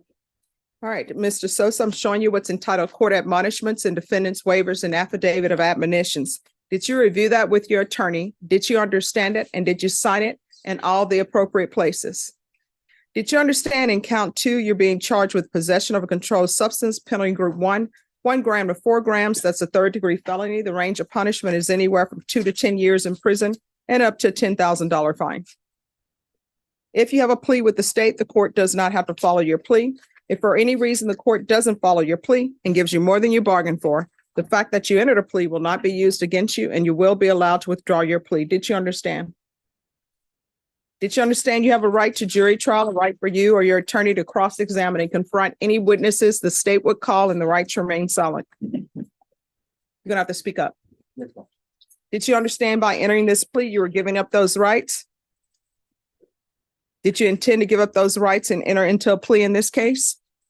Did you understand if the court were to grant your application for deferred adjudication, if for any reason your deferred adjudication were revoked, the court could find you guilty and sentence you up to 10 years in prison and up to a $10,000 fine? Counsel, has your client been able to provide you with any defenses? Yes, sure. Do you believe he has a rational as well as a factual understanding of the charges against him? Yes, sure. Do you believe he's currently competent and was legally sane at the time of the offense? Mr. Sosa, has anyone threatened you, coerced you, or placed you in fear to get you to enter this plea? No. Anyone promised you anything other than the plea? No. Satisfied with the way you've been represented? Are you a U.S. citizen? Well, Oh, yes, I am. I'm sorry. No, are you a U.S. citizen? Is there some confusion about that? not All really. right. He was adopted by a U.S. citizen and he's been through the process and he is a U.S. citizen. All right. All right, court will find that defendant has knowingly and voluntarily waived his right to jury trial. Showing you the plea bargain page. Did you review that with your attorney? Did you understand it? According to the plea, there's a $500 fine. State recommends deferred adjudication. They're taking in consideration NIMAG number 733735, 2023 CR 7282, and there's to be a referral to felony drug court. I can tell you there's a wait list, so there's probably not going to be room for you. But did you understand that to be the plea? Yes. Defense? And another suggestion that's not on there. but Okay. you'll be- All right, so do you understand that to be the plea? Defense, is that the plea? Yes. Okay, but is that the plea? State, is that the plea? Yes. Showing you the waiver of appeal paragraph. Did you review that with your attorney? Did you understand it? Did you sign it in both places? Did you understand by signing that you're waiving your right to appeal? The only items that can be appealed are written pretrial motions that have been filed, heard, and ruled upon by the court. Did you understand? Counsel, are there any such motions? Next, I'm showing you outside the plea bargain agreement. State is requesting that your deferred adjudication be for a term of 6 years. There'll be a TAP evaluation and 100 hours community service restitution. Did you understand those were recommendations from the state and the court does not have to follow those recommendations? Then to the offenses charged in count 2, how do you plead? Guilty, not guilty, or no contest? State any evidence? Your Honor, I offer State's Exhibit 1 and the attachments. No objection. Showing you what's entitled waivering consent to stipulation of testimony and stipulations. Did you review that with your attorney? Did you understand it? Did you sign it in all the appropriate places? Again, did you understand you have a right to jury trial, a right for you or your attorney to cross-examine and confront any witnesses the state would call and the right to remain silent? Did you understand that today the state will be presenting evidence in the form of witnesses' statements and police reports, but most importantly, there'll be no live testimony? Did you understand? Court will find that defendant has knowingly and voluntarily waived and consented to stipulation of testimony and stipulations. Court will accept into evidence states exhibits 1 and attachments. The court has reviewed the same. The court will find there is sufficient evidence to find you guilty. Court will defer finding of guilt as you've applied for deferred adjudication. Are you proceeding with sentencing? Yes, would you let me add something? Yes. My client wants to go to SATA. All right. Thank you. All right. So what drugs have you been using other than meth and marijuana?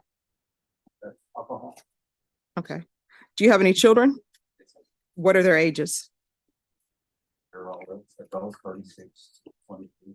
All right. When's the last time you had employment before being arrested? I was employed when I Yes, she was. Doing what? I was a daily. Do you have a support system?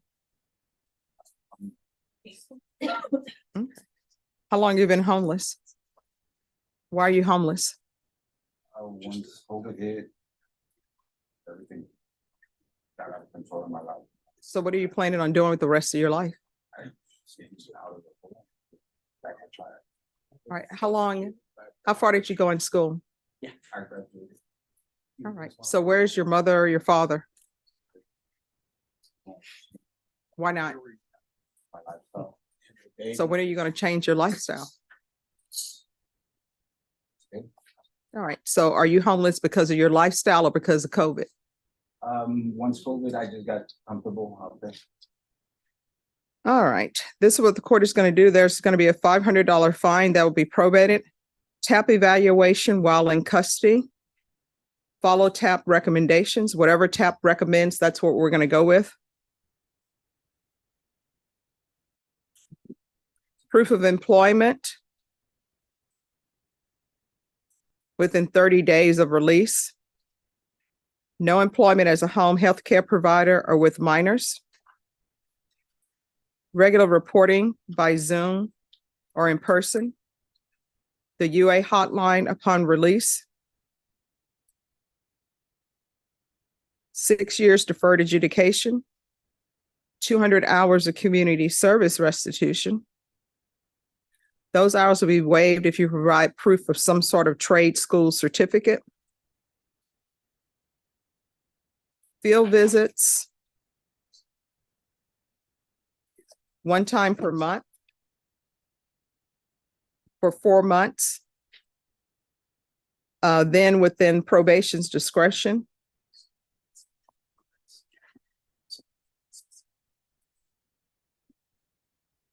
And there should be 90 sober meetings in 90 days.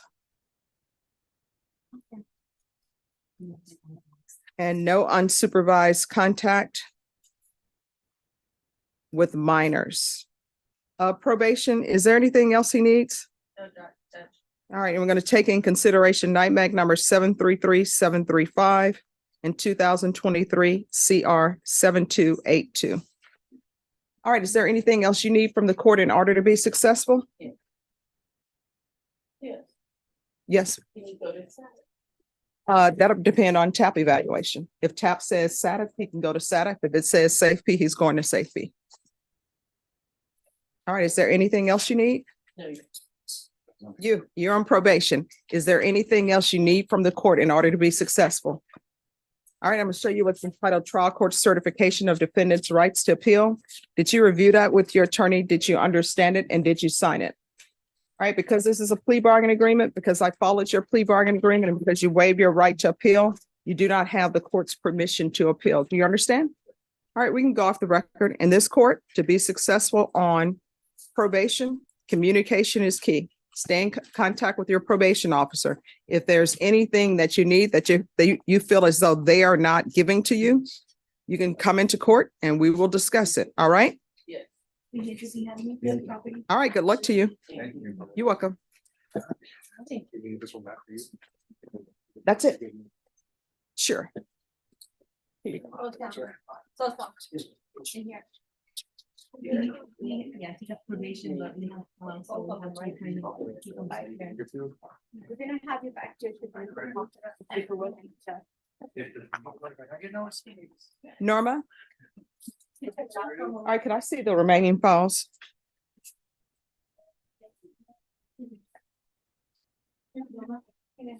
All right, let me see the remaining files we have.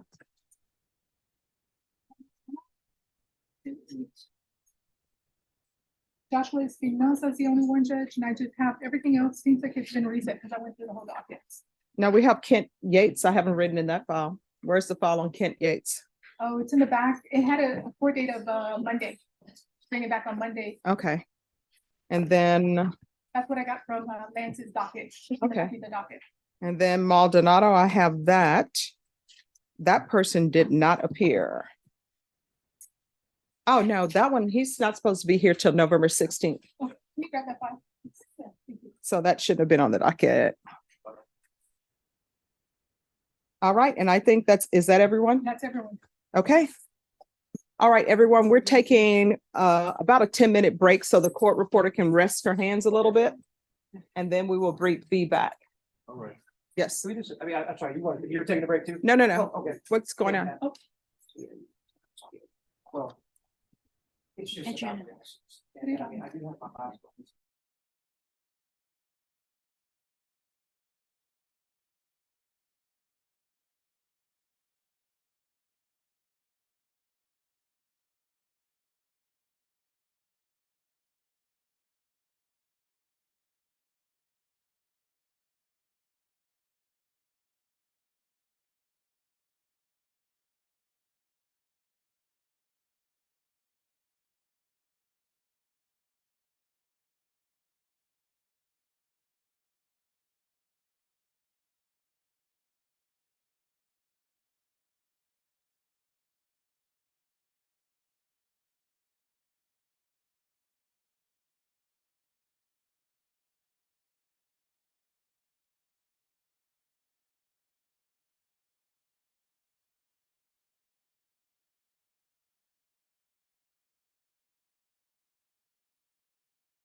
either way, whichever way you feel comfortable, but.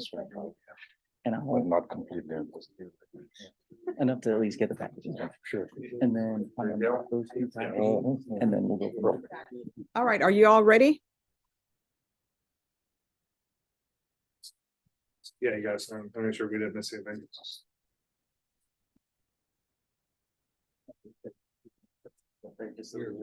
Okay. What happened last time? Yes. Here. Thank you. Thank you, sir. Because nobody will give you your scissors back. They're gonna disappear, even though you wrote the. Two 27 first. Yeah, he said that.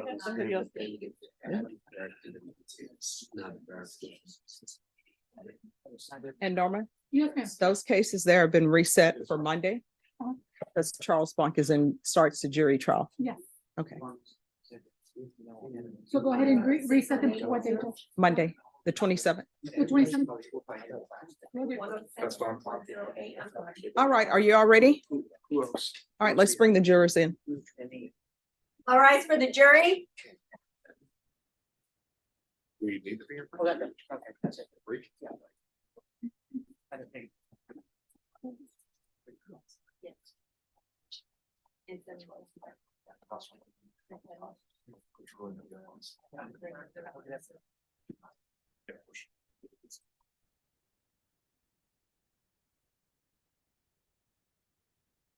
All right, everyone, please be seated. State, call your next witness. All right, could you raise your right hand for me? Do you solemnly swear or affirm the testimony you give will be the truth and nothing but the truth, so help you God? Yes, I do. All right, if you'll state your name and spell it for the record, please. Yes, my name is Rajesh Kannan, Rajesh All right, state.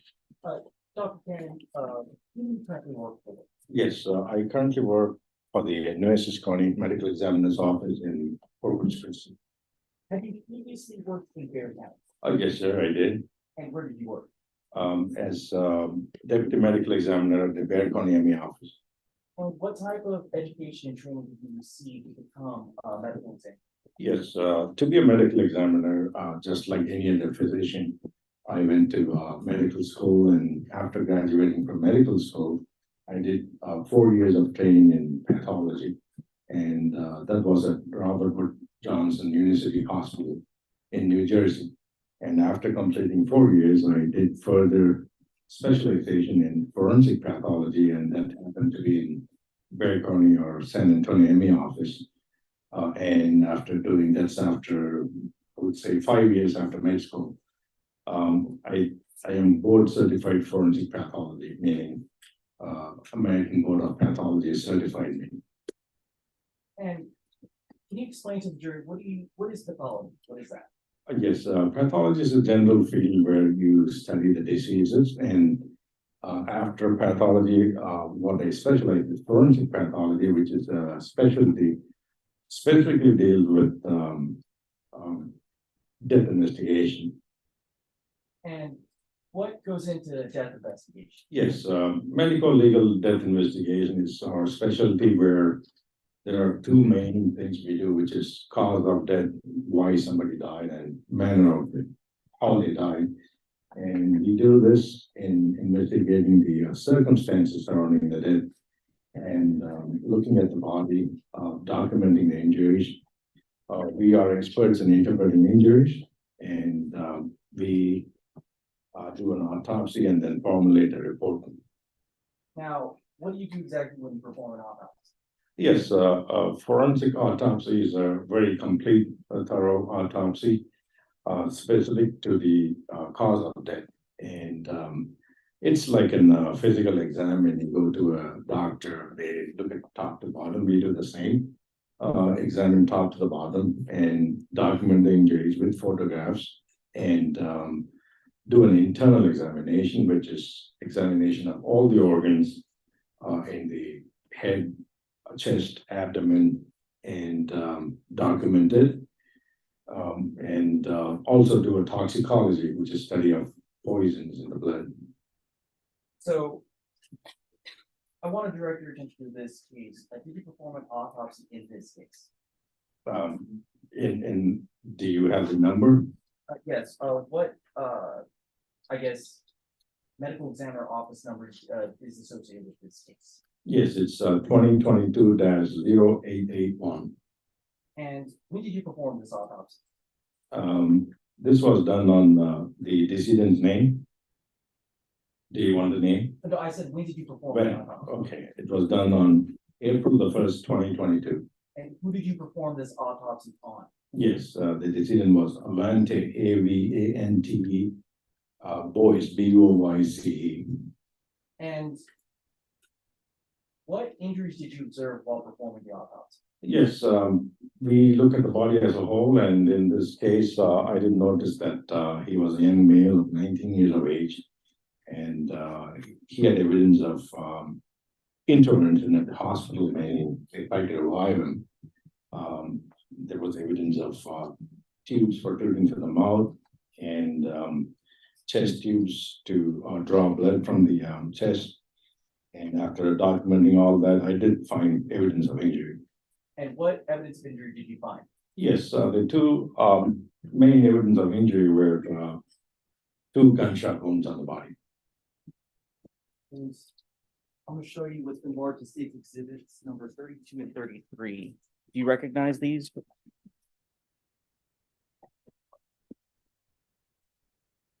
Yes, sir. What's depicted in state exhibits number 32 and 33? Oh, these are photographs of the body when it's laying flat on the examination table. And what do you observe on the body? On this particular photograph, I examined or I observed two gunshot wounds. And are these photographs, are they true and accurate depictions of the injuries you observed while performing the autopsy on Avante Boyce? Yes, sir. Have they been altered in any way? Oh, no, it doesn't appear to be. Your Honor, state would offer state exhibits number 32 and 33. Thanks, counsel, getting the chance to see. We have no objections, Your Honor. All right, can I have parties approach? Yes, ma'am.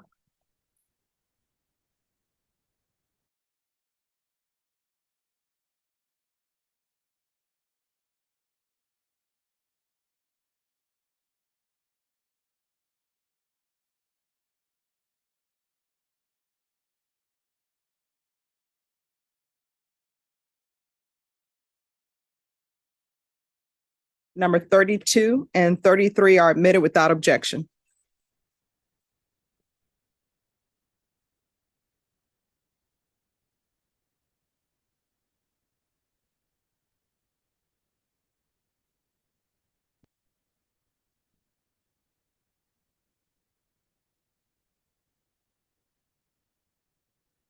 So, Dr. Cannon, what are we seeing in state exhibits number 32? Here,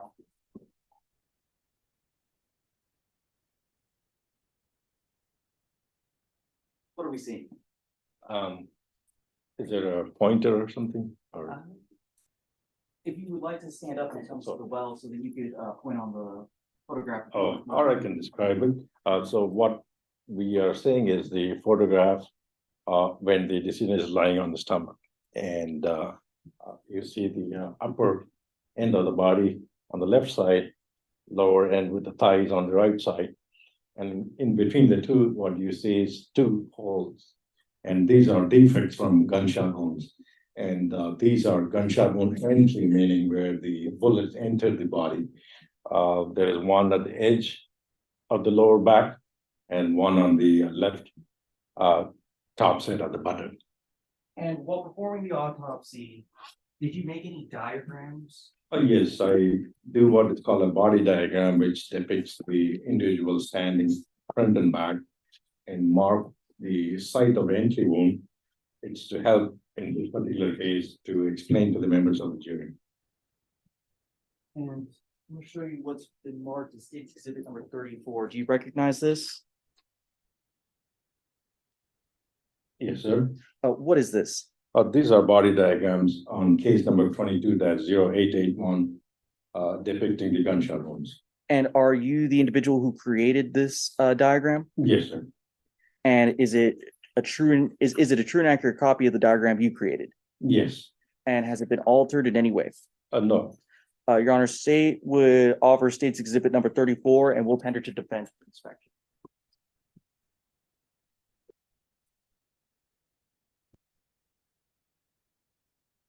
Yeah, we have no objections. State's Exhibit 34 is admitted without objection. Permission to publish, Judge? Granted.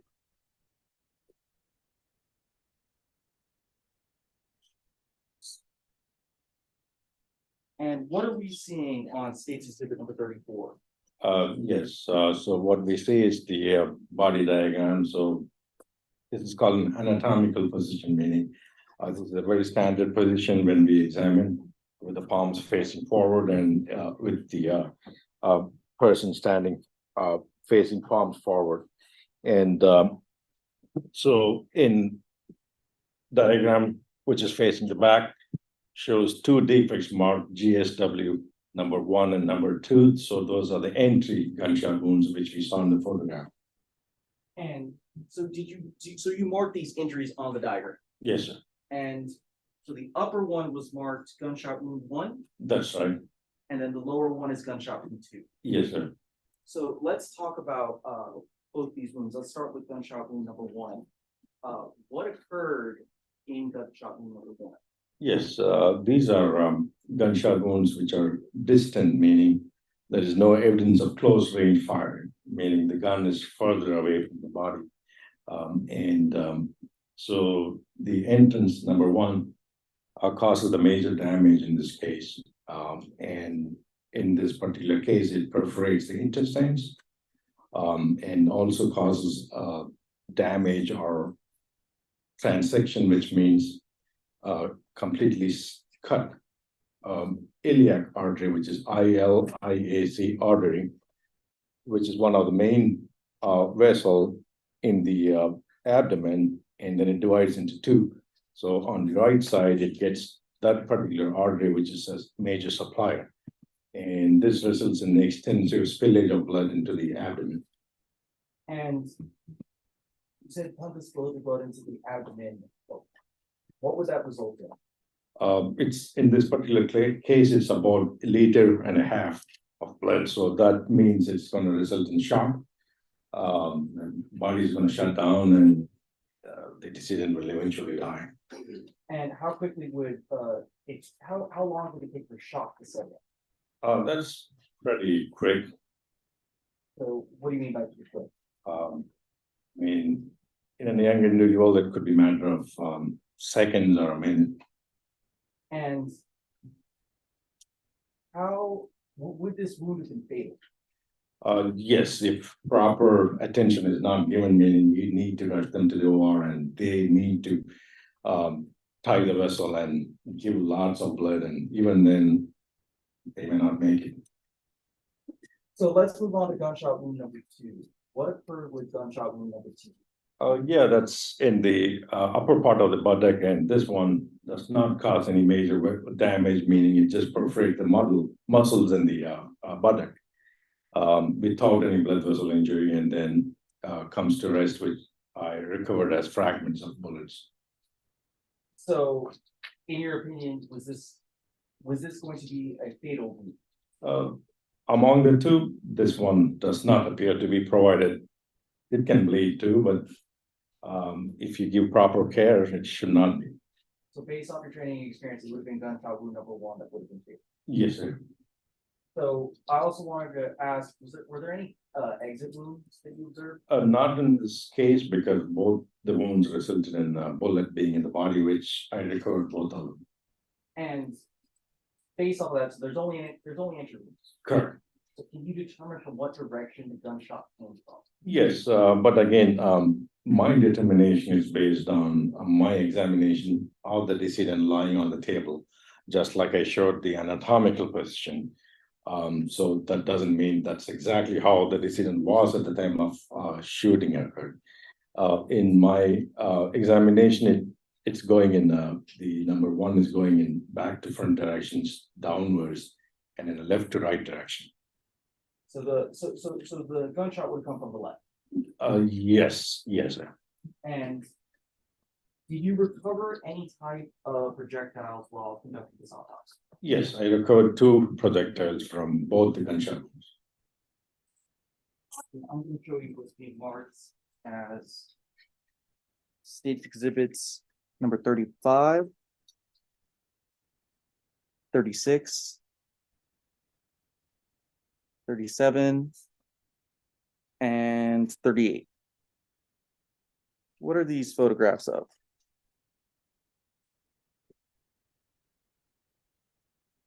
All the 4 photographs are pictures of the 2 bullets and the fragments I recovered.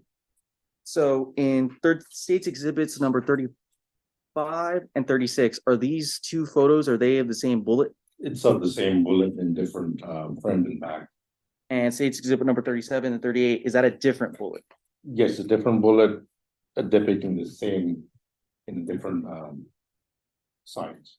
And are these photographs true and accurate depictions of the bullets you recovered? Yes, sir. Have they been altered in any way? No. Your Honor, state would offer states exhibits number 35, 36, 37, and 38, pending inspection by the defense. Thanks, sir.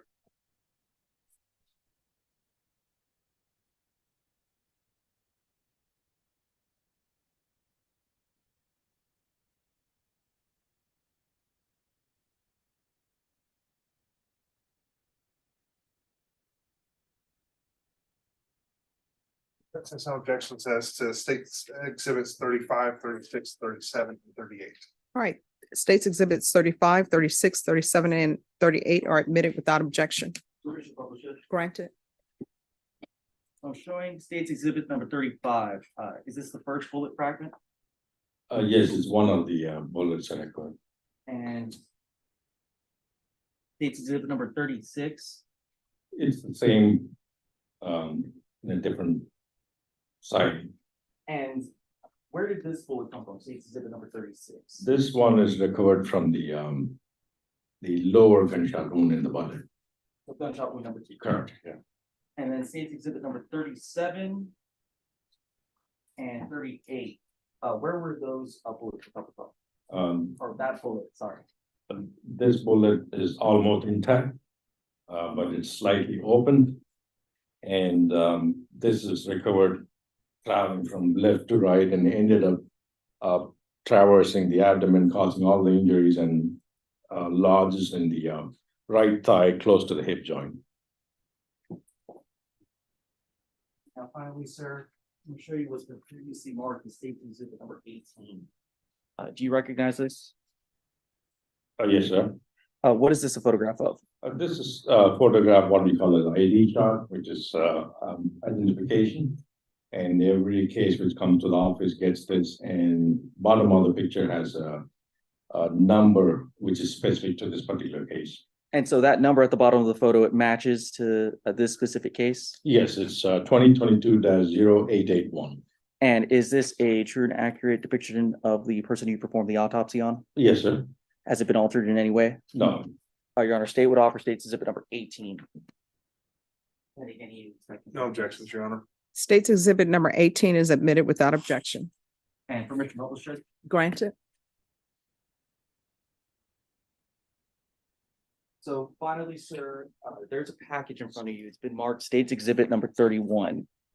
Would you be able to open this, please? Yes, scissors right here.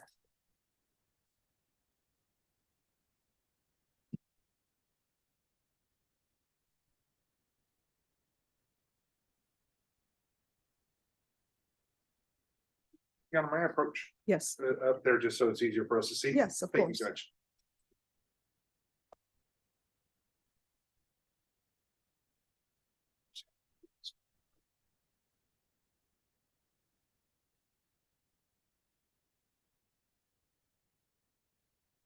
And what was inside of states exhibit number 31? Inside the larger envelope is are 2 smaller evidence envelopes sealed with evidence tape. And the front of the envelopes has the case number 22-00881. And the other envelope has 2022-00881. And it also has my signatures. And what's contained in, I'll mark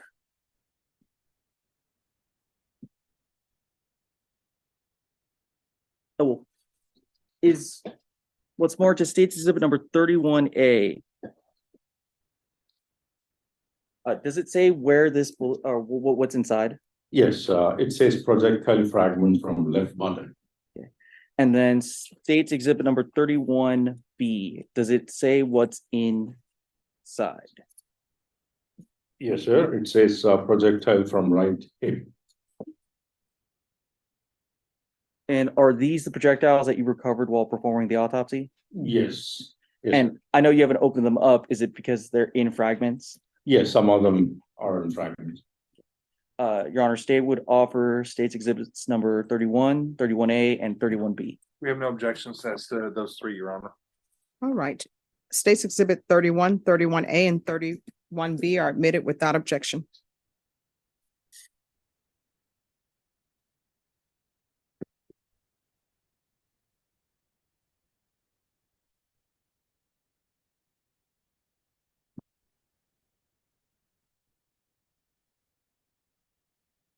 Now, based off your training and experience, is it your opinion that Avante Boyce's cause of death was a gunshot wound from a deadly weapon? That was fired from a deadly weapon. Well, in my opinion, Avante Boyce died as a result of gunshot wounds. Yes, sir. Ask the witness. Right? Yes. Defense. Dr. Ken, my name's Adam LaHood, defense attorney. How are you doing today? Yes, sir. Doing good. I just have a few questions for you, sir. And again, if I ever ask you something you don't understand, just let me know. We can rephrase or slow down for you, okay? Sure. You indicated that on the entry wounds, the bullets, that you didn't observe any kind of powder burns or any other defects other than the bullet hole itself? Yes, sir. There is no evidence of close range firing. Yes, sir. Okay. So you said so it is not indicative of a close range fire. Did I understand that correctly? Yes. Okay. Do you have any idea how close the shooter was when Avante was shot based on your examination of the body? No, sir. All we can tell is it's a distant wound. So that means it's far, and I can't really give you exactly how many feet. Okay. When you say close, how close would it be to leave a powder burn or abrasion around the wound? Well, in approximately we can give a distance, which is if a handgun was used, we usually say it's about 3 to 5 feet. That's an approximation. About 3 to 5 feet approximately? Yes, sir. All right. Thank you, sir.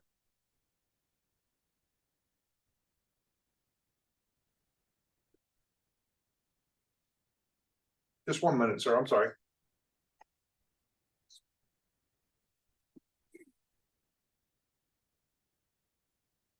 Sir, we're going back. We're talking about gunshot wound number 1.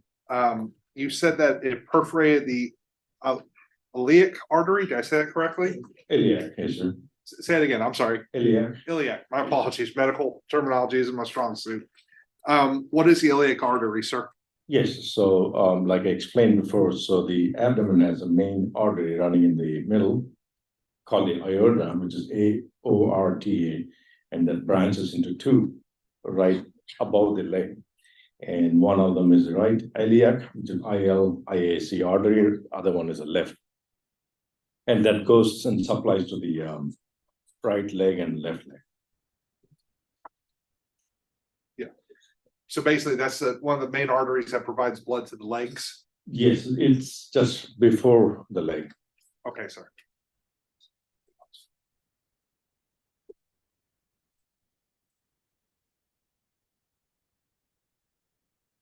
Doctor, thank you very much. We'll pass a witness. Just one question, doctor. If someone were wearing clothes, would that affect whether or not any type of burn marks from a gunshot wound was occurred?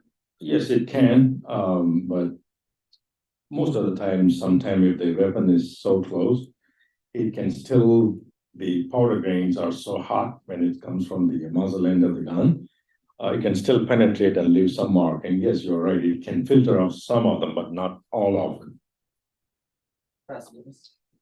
No further questions, Your Honor. All right, is this witness excused or subject for recall? Excuse, Judge. Excuse, Your Honor. All right, the rule has been invoked. What that means is you cannot discuss your testimony with anyone except for attorneys for the state or the defense. Yes, Your Honor. All right, you may step down.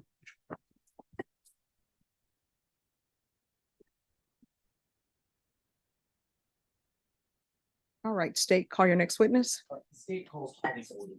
You have it.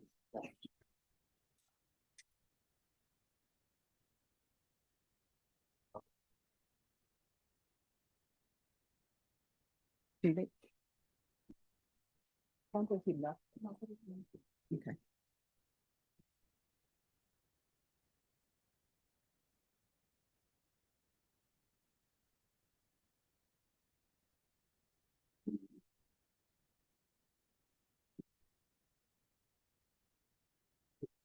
Can you raise your right hand? Do you solemnly swear or affirm the testimony you give will be the truth and nothing but the truth, so help you God? I do. All right, you can have a seat and lower your hand. If you'll state your name for the record and spell your last name, please. My name is Holly Worden, last name spelled Worden. All right, state. Holly, who do you work for? I work for the Bexar County Crime Lab. And what do you do for the Bexar County Crime Lab? I am a forensic scientist in the firearm and toolmark section. And what do you specifically do there? So some of my main job duties are examining firearm related evidence that's collected from things like crime scenes. So I'll examine firearms, function test them, determine if they're operating or not. And I'll look at fired bullets and fired cartridge cases and perform a microscopic comparison of those to determine if they were fired in the same firearm or not. Those are some of my main duties. How would you make a determination whether or not two projectiles were fired from the same gun? So I have a piece of equipment called a comparison microscope, and it's essentially like two microscopes that are connected by something called an optical bridge. And what it's allowing me to do is look at two items, or in this case, bullets, at the same time and at the same magnification.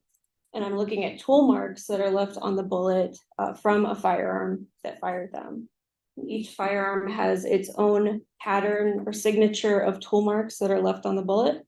And so when I perform a comparison of those, I'm comparing the pattern of those tool marks. And if I see that the pattern is in sufficient agreement, then I can conclude that those two bullets were fired from the same firearm. So you keep saying the word tool marks. What do you mean by that? So a tool mark would be essentially anything that's made when a harder object impacts a softer object. So that could be something like a scratch or an impression. And generally with firearms, are these unique to every firearm?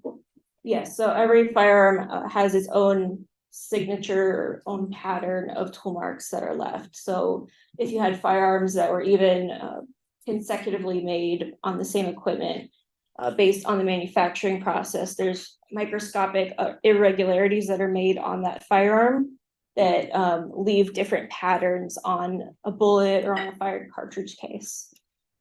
Now, did you perform a examination of any projectiles in this case? Yes, I did.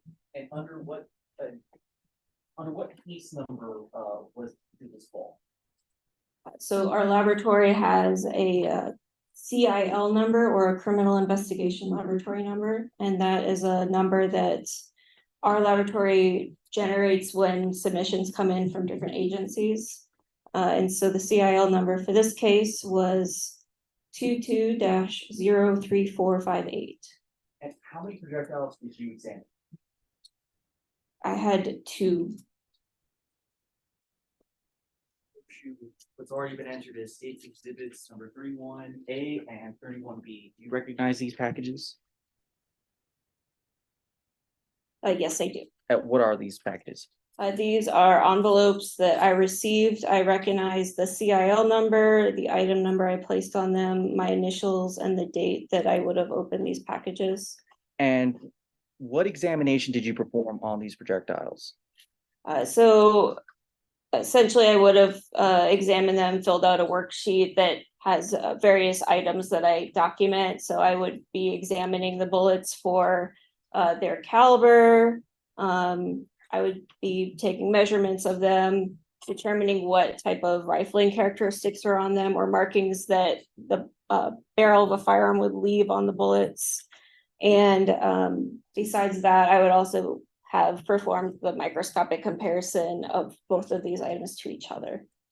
And I'm gonna show you what's already been entered as State's Exhibit 36. Was this one of the projectiles that you examined? Yeah. Oh, sorry. Oops. Yes. Stage 36, Yes, I recognize that. and this is one of the projectiles you inspected. Yes, And which envelope does that correspond to? so that would have been 31A. And I'm gonna show you corresponds to State's Exhibit number 37. Is this another one? Is this the other projectile that you inspected? Yes, it is. And what envelope does that correspond to? That would have been 31B. And after performing an inspection, what did you find, or what did you observe when comparing these two projectiles? So when I evaluated these, I determined that they were consistent with being either 38 special caliber or 38 special plus P caliber bullets. And when I performed the microscopic comparison to them, I determined that they were both fired from the same firearm due to the features that I looked at, the class characteristics and the individual or the signature unique characteristics. And so you said 38 special caliber. What type of firearm would fire that type of bullet? 38 special is typical of revolvers. Can you read that down? 38 special is that caliber is typical of revolvers. And is that type of firearm, is that considered a deadly weapon? Yes, So based off of your observations, you're able to tell that these two projectiles both came from the same gun, is that correct? yes, And that you were able to also determine based off of further observation that they came from some sort of revolver. most likely a revolver. Yes. That's what's. Good Defense, afternoon, how are you today? I'm good. I have just a few quick questions for you, okay? Okay. When did you examine these projectiles? I'm just referring to my notes for Sure. that.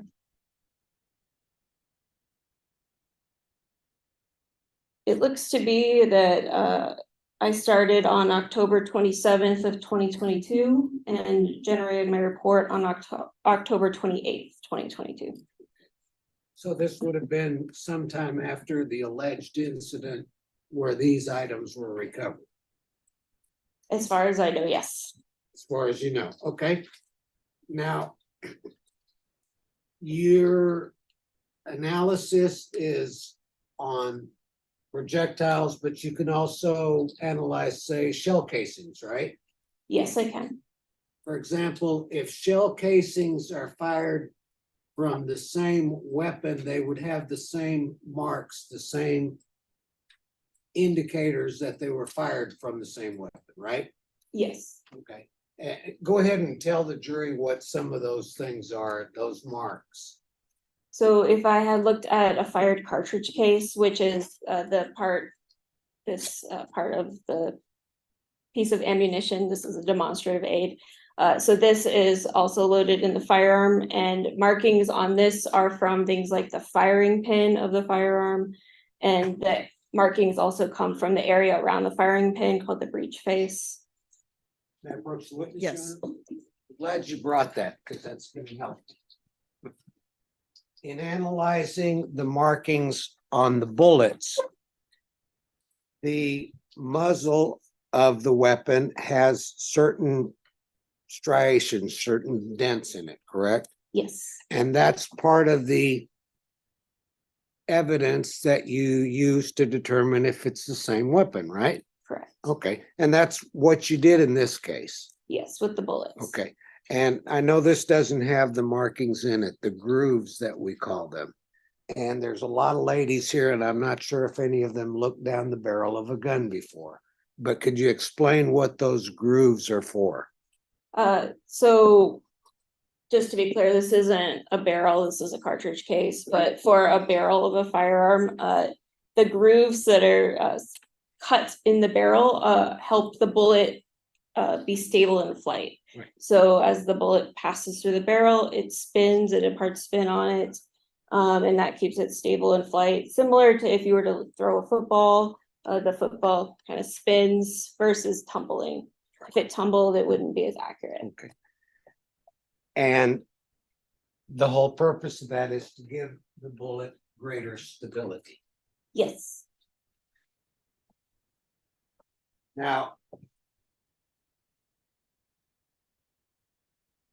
the last thing you said is that you thought this might have been a revolver. Yes, so the caliber of the 38 special caliber is typical of revolvers. There have not been nearly as many pistols made in that caliber.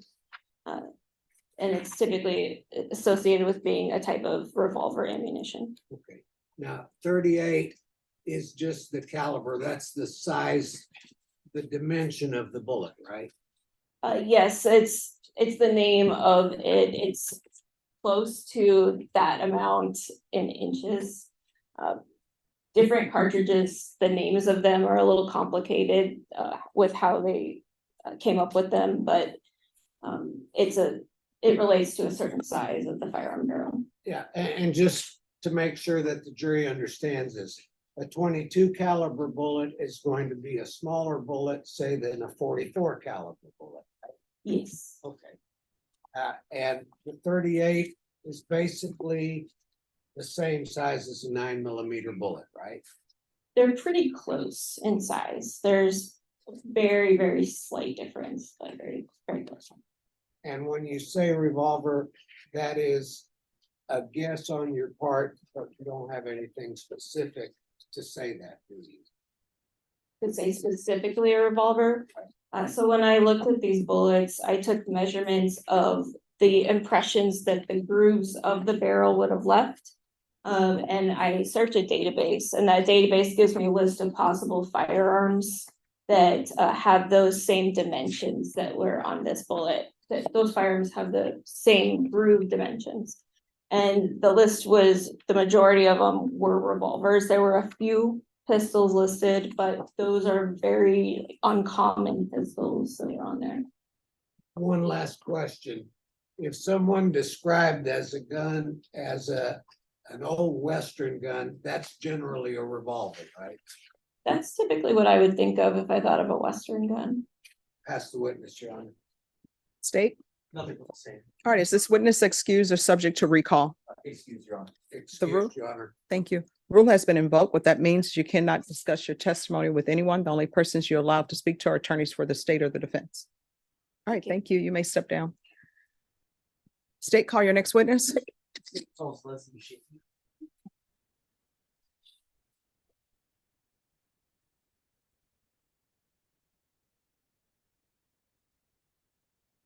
Thank you.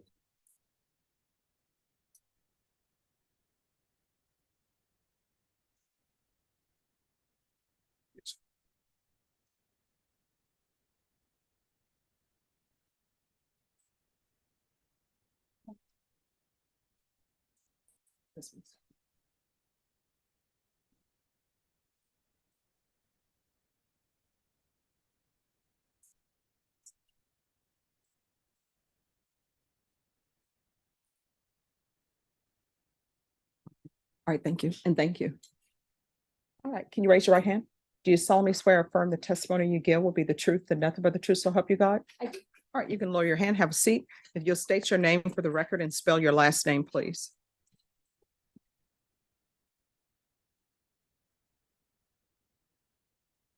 My name is Leslie Chapey, and the last name is spelled Tschoepe. All right, state. Leslie, who do you work for? I'm employed by the Bexar County Criminal Investigation Laboratory. And what do you do at Bexar County Criminal Investigation Lab? I work in the chemistry section as both a drug analyst and a primer gunshot residue analyst. what type of training, in order to perform your job? I have received on-the-job training that included reading articles in both fields of drug chem and primer gunshot residue, as well as I had to watch other analysts perform casework.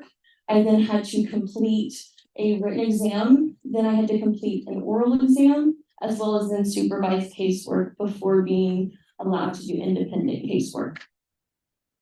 And you come here to testify about a case, what CIL number is associated with this case? May I refer to my notes? Yes, ma'am. This is CIL number 22-03458. And what exactly is the CIL?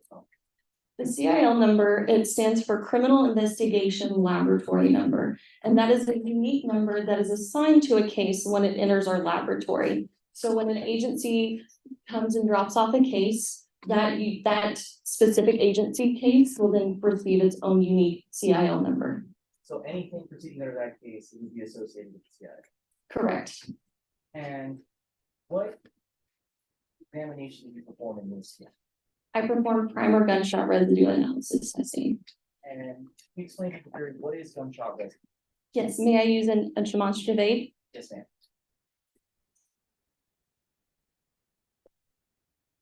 So when the trigger gets pulled on a firearm, the firing pin will strike the primer cap, which is this silver part on the aid. And this primer cap contains shock sensitive chemicals. So upon that impact, it causes an explosion to happen inside. And this explosion then causes the gunpowder to ignite, and then that pushes the bullet down the barrel. But what I'm focused on is what's inside the primer cap. This primer cap contains metals inside of it. And so on that explosion, those metals vaporize due to all the heat and pressure that's happening inside the cartridges. And those metals that are vaporized will then escape from the weapon in any way possible from any hole in the firearm, such as the barrel or like the ejector port, or if there's any non-gas type hole in the weapon. And these vapors will escape from the weapon, and they will then cool and condense into particles. They're into small, tiny metal containing particles. And these particles will then be acted upon on different environmental sources, and then will eventually fall into anything around it, such as pans, clothing, or any kind of surface. A good example that I use to kind of give an aid of what that would look like, even though we can't see the primer gunshot residue floating around in the air, is when LeBron James throws chalk up in the air, and you watch how that chalk will slowly, have forces acted upon it and will eventually fall onto surface. And that's kind of what the GSR is doing. And these particles that I'm looking for contain lead, barium, and antimony, or a combination of the three. And so when you're performing these gunshot residue tests, what exactly are you examining? Can I use another aid? Yes, ma'am. So I receive a primer gunshot residue collection kit. And inside that kit, what is typically contained is a sheet of paper that is essentially like a supplemental information sheet that just provides extra information from the scene, who the kit was collected from, and who collected the kit. And inside there is also typically 2 of these sampling devices, or stubs. And what I am testing, there is a small round disc that is covered with a double-sided sticky carbon tape. And this disc will be sampled on a surface, and it'll just be dabbed. And I am sampling and testing this round disc. And how many gunshot residue test kits did you examine in this case? I completed 2. And I'm showing you what's marked as State's Exhibit number 30A. What is this? So this is a gunshot residue collection kit that I mentioned, and this is what the envelope looks like. And where was that kit collected from? This kit was collected from Avante Kashan Boys. And what's inside of that envelope? There are 2 of the sampling devices that I described labeled right hand and left hand. And did you run an analysis on those 2 kits? Yes. And what did you observe when you ran that analysis? that no microscopic particles containing any combination of lead, barium, or antimony were detected on the right hand and left hand of Avante Kashan Boyce. And what does that mean? So that means it is indeterminate if Avante Kashan Boyce discharged a firearm, handled a discharged firearm, or was in close proximity to a discharging firearm. And so you performed a test on another case, is that correct? Correct.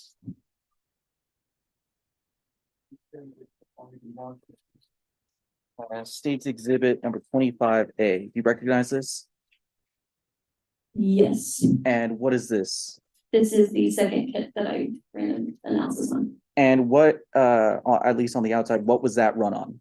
This was collected from a 2008, I believe this is, from a 300 red Chevy, I believe is the best one. And what's inside of 25A?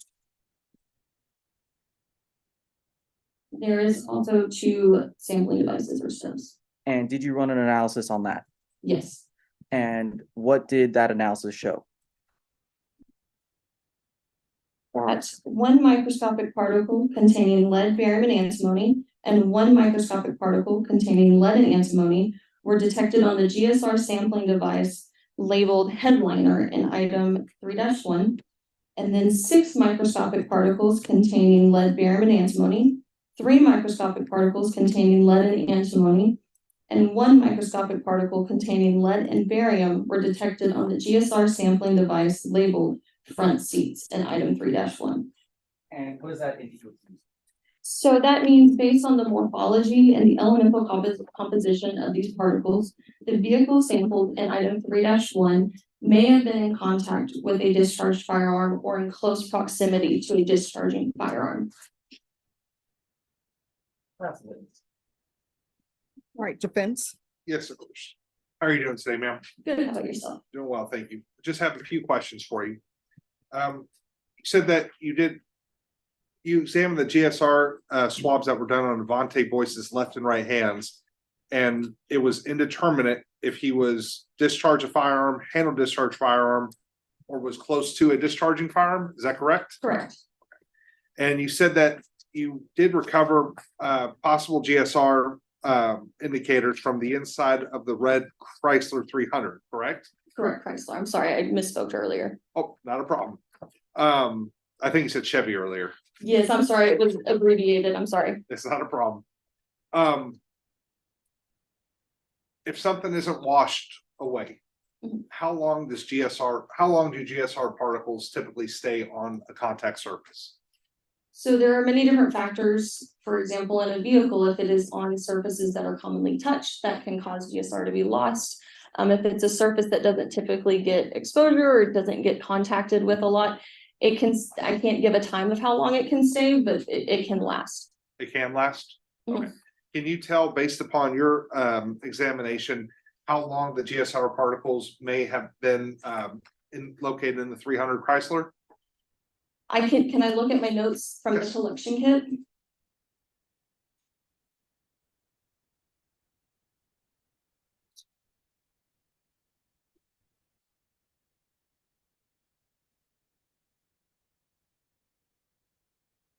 What I'm looking at is determine that collection kit that I was talking about contains a supplemental info sheet. And sometimes it will be filled out with when the incident happened or when the collection kit was taken. And so that's what I was checking. And it doesn't say on this sheet when the incident occurred. Okay. Thank you, ma'am. Mhm. Your Honor, we'll pass this witness. All right. Any further questions? No. Is this witness excused or subject for recall? Excuse from the defense, Your Honor. All right, the rule has been invoked. What that means is you can't discuss your testimony with anyone. The only persons you're allowed to speak to are attorneys for the state or the defense. All right, thank you. Thank you. State, call your next witness. Yes.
All right, state, call your next witness.